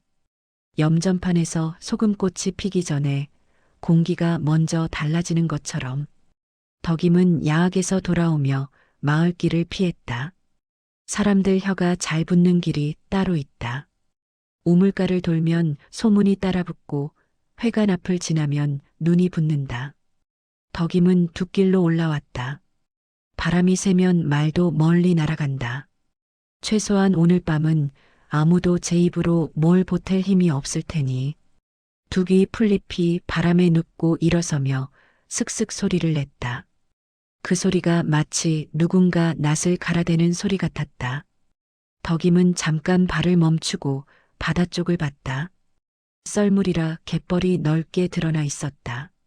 검은 땅이 끝이 없었다. 그 검은 것 위로 바람이 지나가며 물길 자국을 쓰다듬었다. 바다는 늘 물러났다가 돌아온다. 사람 마음도 그런가. 물러난 것 같아도 더 큰 걸 안고 돌아오는가. 누나. 뒤에서 낮게 부르는 소리. 곰배였다. 덕임이 돌아보지 않아도 발소리만으로 알았다. 곰배는 늘 한 발 늦게 따라오되 한 번도 놓치지 않았다. 덕임은 숨을 들이켰다. 바닷바람에 소금기가 섞여 목구멍이 까칠해졌다. 뭐 땜시 여기로 왔단가. 곰배가 물었다. 말끝이 길지 않았다. 길게 물으면 대답이 많아지고 대답이 많아지면 약점이 된다. 덕임은 걷는 속도를 줄이지 않고 말했다. 길목 막혔는갑다. 장터 쪽이 시끄럽다 혀서. 곰배는 덕임 옆으로 붙지 않고 반발 뒤에 섰다. 옆으로 붙으면 둘이 한편처럼 보인다. 덕임은 지금 한편이 되는 순간이 위험하다는 걸 안다. 편이 되면 그 편이 지는 순간 같이 끌려간다. 둑길 아래로 마을 어귀가 내려다 보였다. 낮에만 시끄럽던 장터 쪽이 밤인데도 불빛이 서너 개씩 흔들렸다. 등불은 원래 따뜻해야 하는데 저 불빛은 날이 서 보였다. 움직이는 불빛이었다. 사람들 손에 들린 등불이 아니라 누군가 들고 다니며 비추는 불빛. 길을 밝히려는 불이 아니라 사람 얼굴을 확인하려는 불빛. 덕임은 그걸 보자마자 손이 먼저 움직였다. 치마폭 속에 넣어둔 작은 주머니를 만졌다. 쌀이 아니고 소금도 아니었다. 얇은 종이 쪼가리 몇 장. 민우에게서 배운 숫자를 적어둔 것들.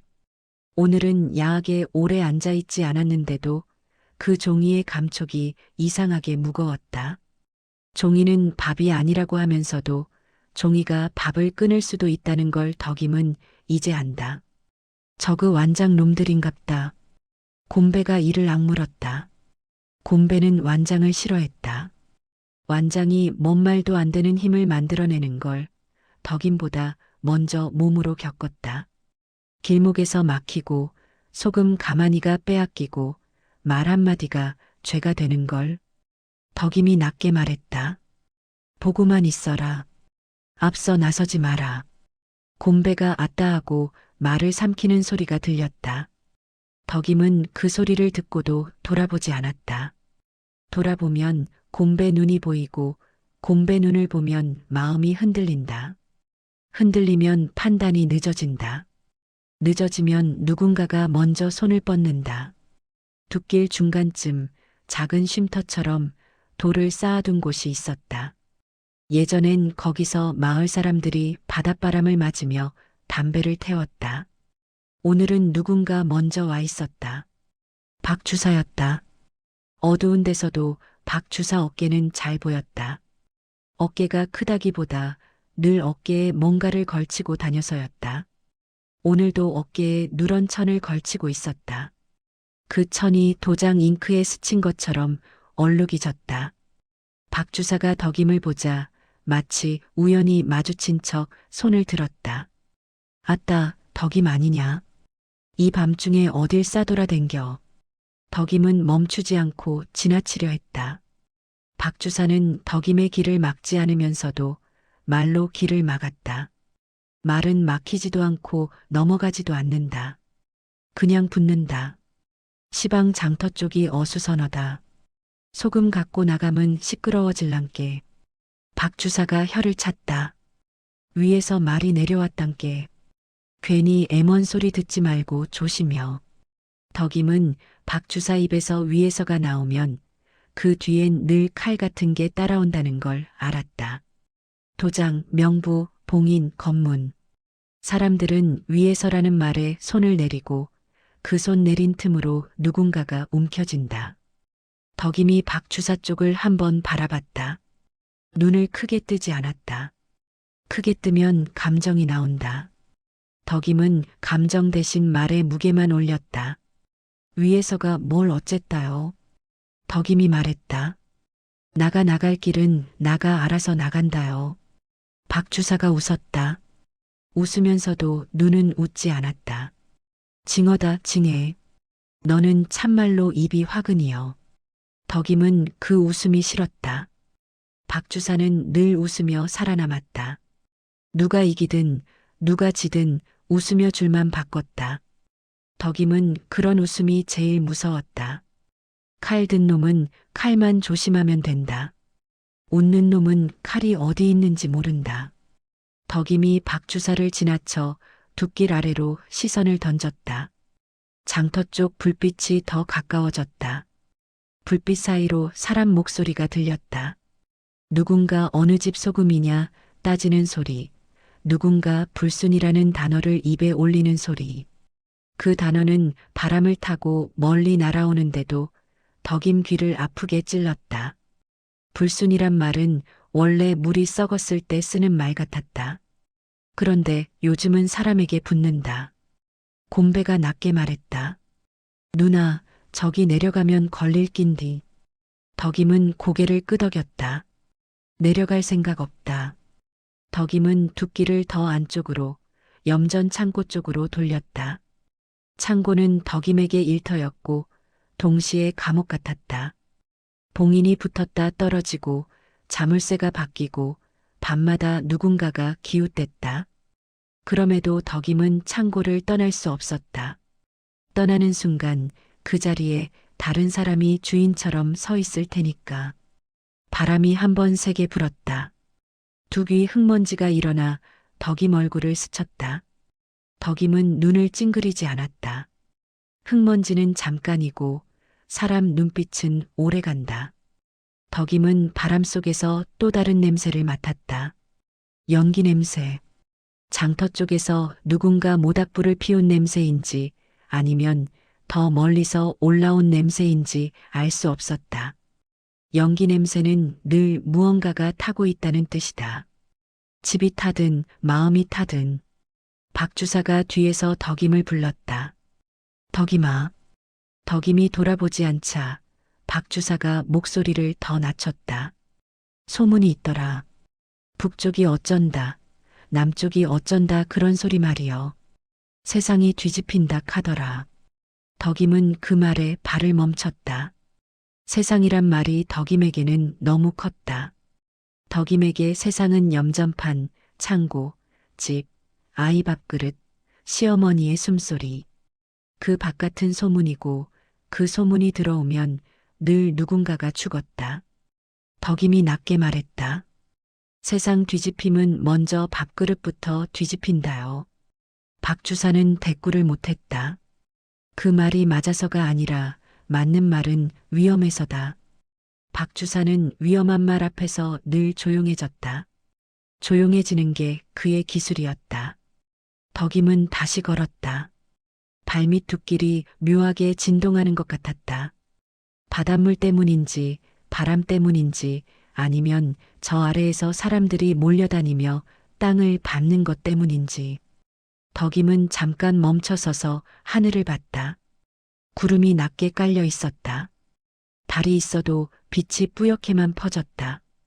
달빛이 소금가루처럼 흩어져야 하는데 오늘은 흩어지지 않고 눌어붙었다.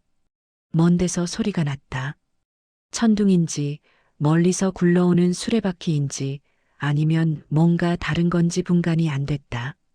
한 번, 또 한 번. 소리는 둑을 타고 넘어왔다. 덕임은 그 소리를 들으며 몸이 먼저 굳는 걸 느꼈다. 바람이 멈춘 것도 아닌데 순간 공기가 딱딱해졌다. 곰배가 덕임 옆으로 반발 다가왔다. 누나 방금 그거. 덕임은 곰배 말을 자르지 않았다. 덕임은 그 소리가 무엇인지 확신할 수 없었다. 확신 없는 말을 던지면 말이 먼저 공포가 된다. 덕임은 공포를 남에게 주고 싶지 않았다. 대신 손으로 곰배 팔목을 짧게 잡았다. 잡았다 놓았다. 조용이라는 말이었다. 움직이자라는 말이기도 했다. 덕임은 둑 아래로 내려가는 새끼를 가리켰다. 집부터 봐야겠다. 곰배가 물었다. 창고는요? 덕임이 짧게 말했다. 창고는 내일 또 싸우면 된다. 그리고 덧붙였다. 집은 내일이 없는 법이 있다. 곰배는 말없이 고개를 끄덕였다. 덕임은 그 고개 끄덕임에서 곰배가 덕임의 전쟁을 따라올 준비가 돼 있다는 걸 봤다. 그 전쟁은 총을 들고 하는 전쟁이 아니라 길목을 피하고 밥을 숨기고 아이 숨을 죽이는 전쟁이다. 덕임은 마지막으로 두 귀를 한번 돌아봤다. 바다 쪽에서 바람이 또 불어왔다. 그 바람은 마치 돌아온다는 말처럼 끈질겼다. 덕임은 속으로만 말했다. 바다가 돌아오듯 더 큰 일이 돌아오겠지. 문제는 무엇이 돌아오느냐였다. 덕임은 아직 그걸 모르지만 모른 채로도 준비할 수 있는 것들을 준비하려 했다. 덕임과 곰배가 둑 아래로 내려가자 둑길 위에는 박 주사 혼자 남았다. 박 주사는 잠깐 덕임이 내려간 쪽을 보다가 장터 쪽 불빛을 다시 봤다. 그는 한숨을 쉬고는 어깨에 걸친 누런 천을 고쳐 걸쳤다. 천이 바람에 펄럭였다. 깃발처럼 깃발은 늘 바람이 부는 쪽으로 누운다. 두 귀에서 또 한 번 그 알 수 없는 소리가 울렸다. 이번엔 조금 더 가까웠다. 덕임은 내려가며 그 소리를 등 뒤로 들었다. 등 뒤에서 들리는 소리는 늘 사람을 몰아붙인다. 덕임은 발을 더 빠르게 옮겼다. 흙이 발목을 잡아도 덕임은 뿌리치듯 걸었다. 바람 속에서 소금기와 연기 냄새가 섞였다. 그리고 그 사이로 아직 이름 붙지 않은 두려움이 끼어들었다. 덕임은 그 두려움에 이름을 붙이지 않았다. 이름을 붙이는 순간 두려움이 사실이 되니까 덕임은 그저 내일 아침 밥을 먼저 떠올렸다. 밥이 법이고 밥이 먼저다. 그 법이 오늘 밤 두께 위에서 더 단단해졌다.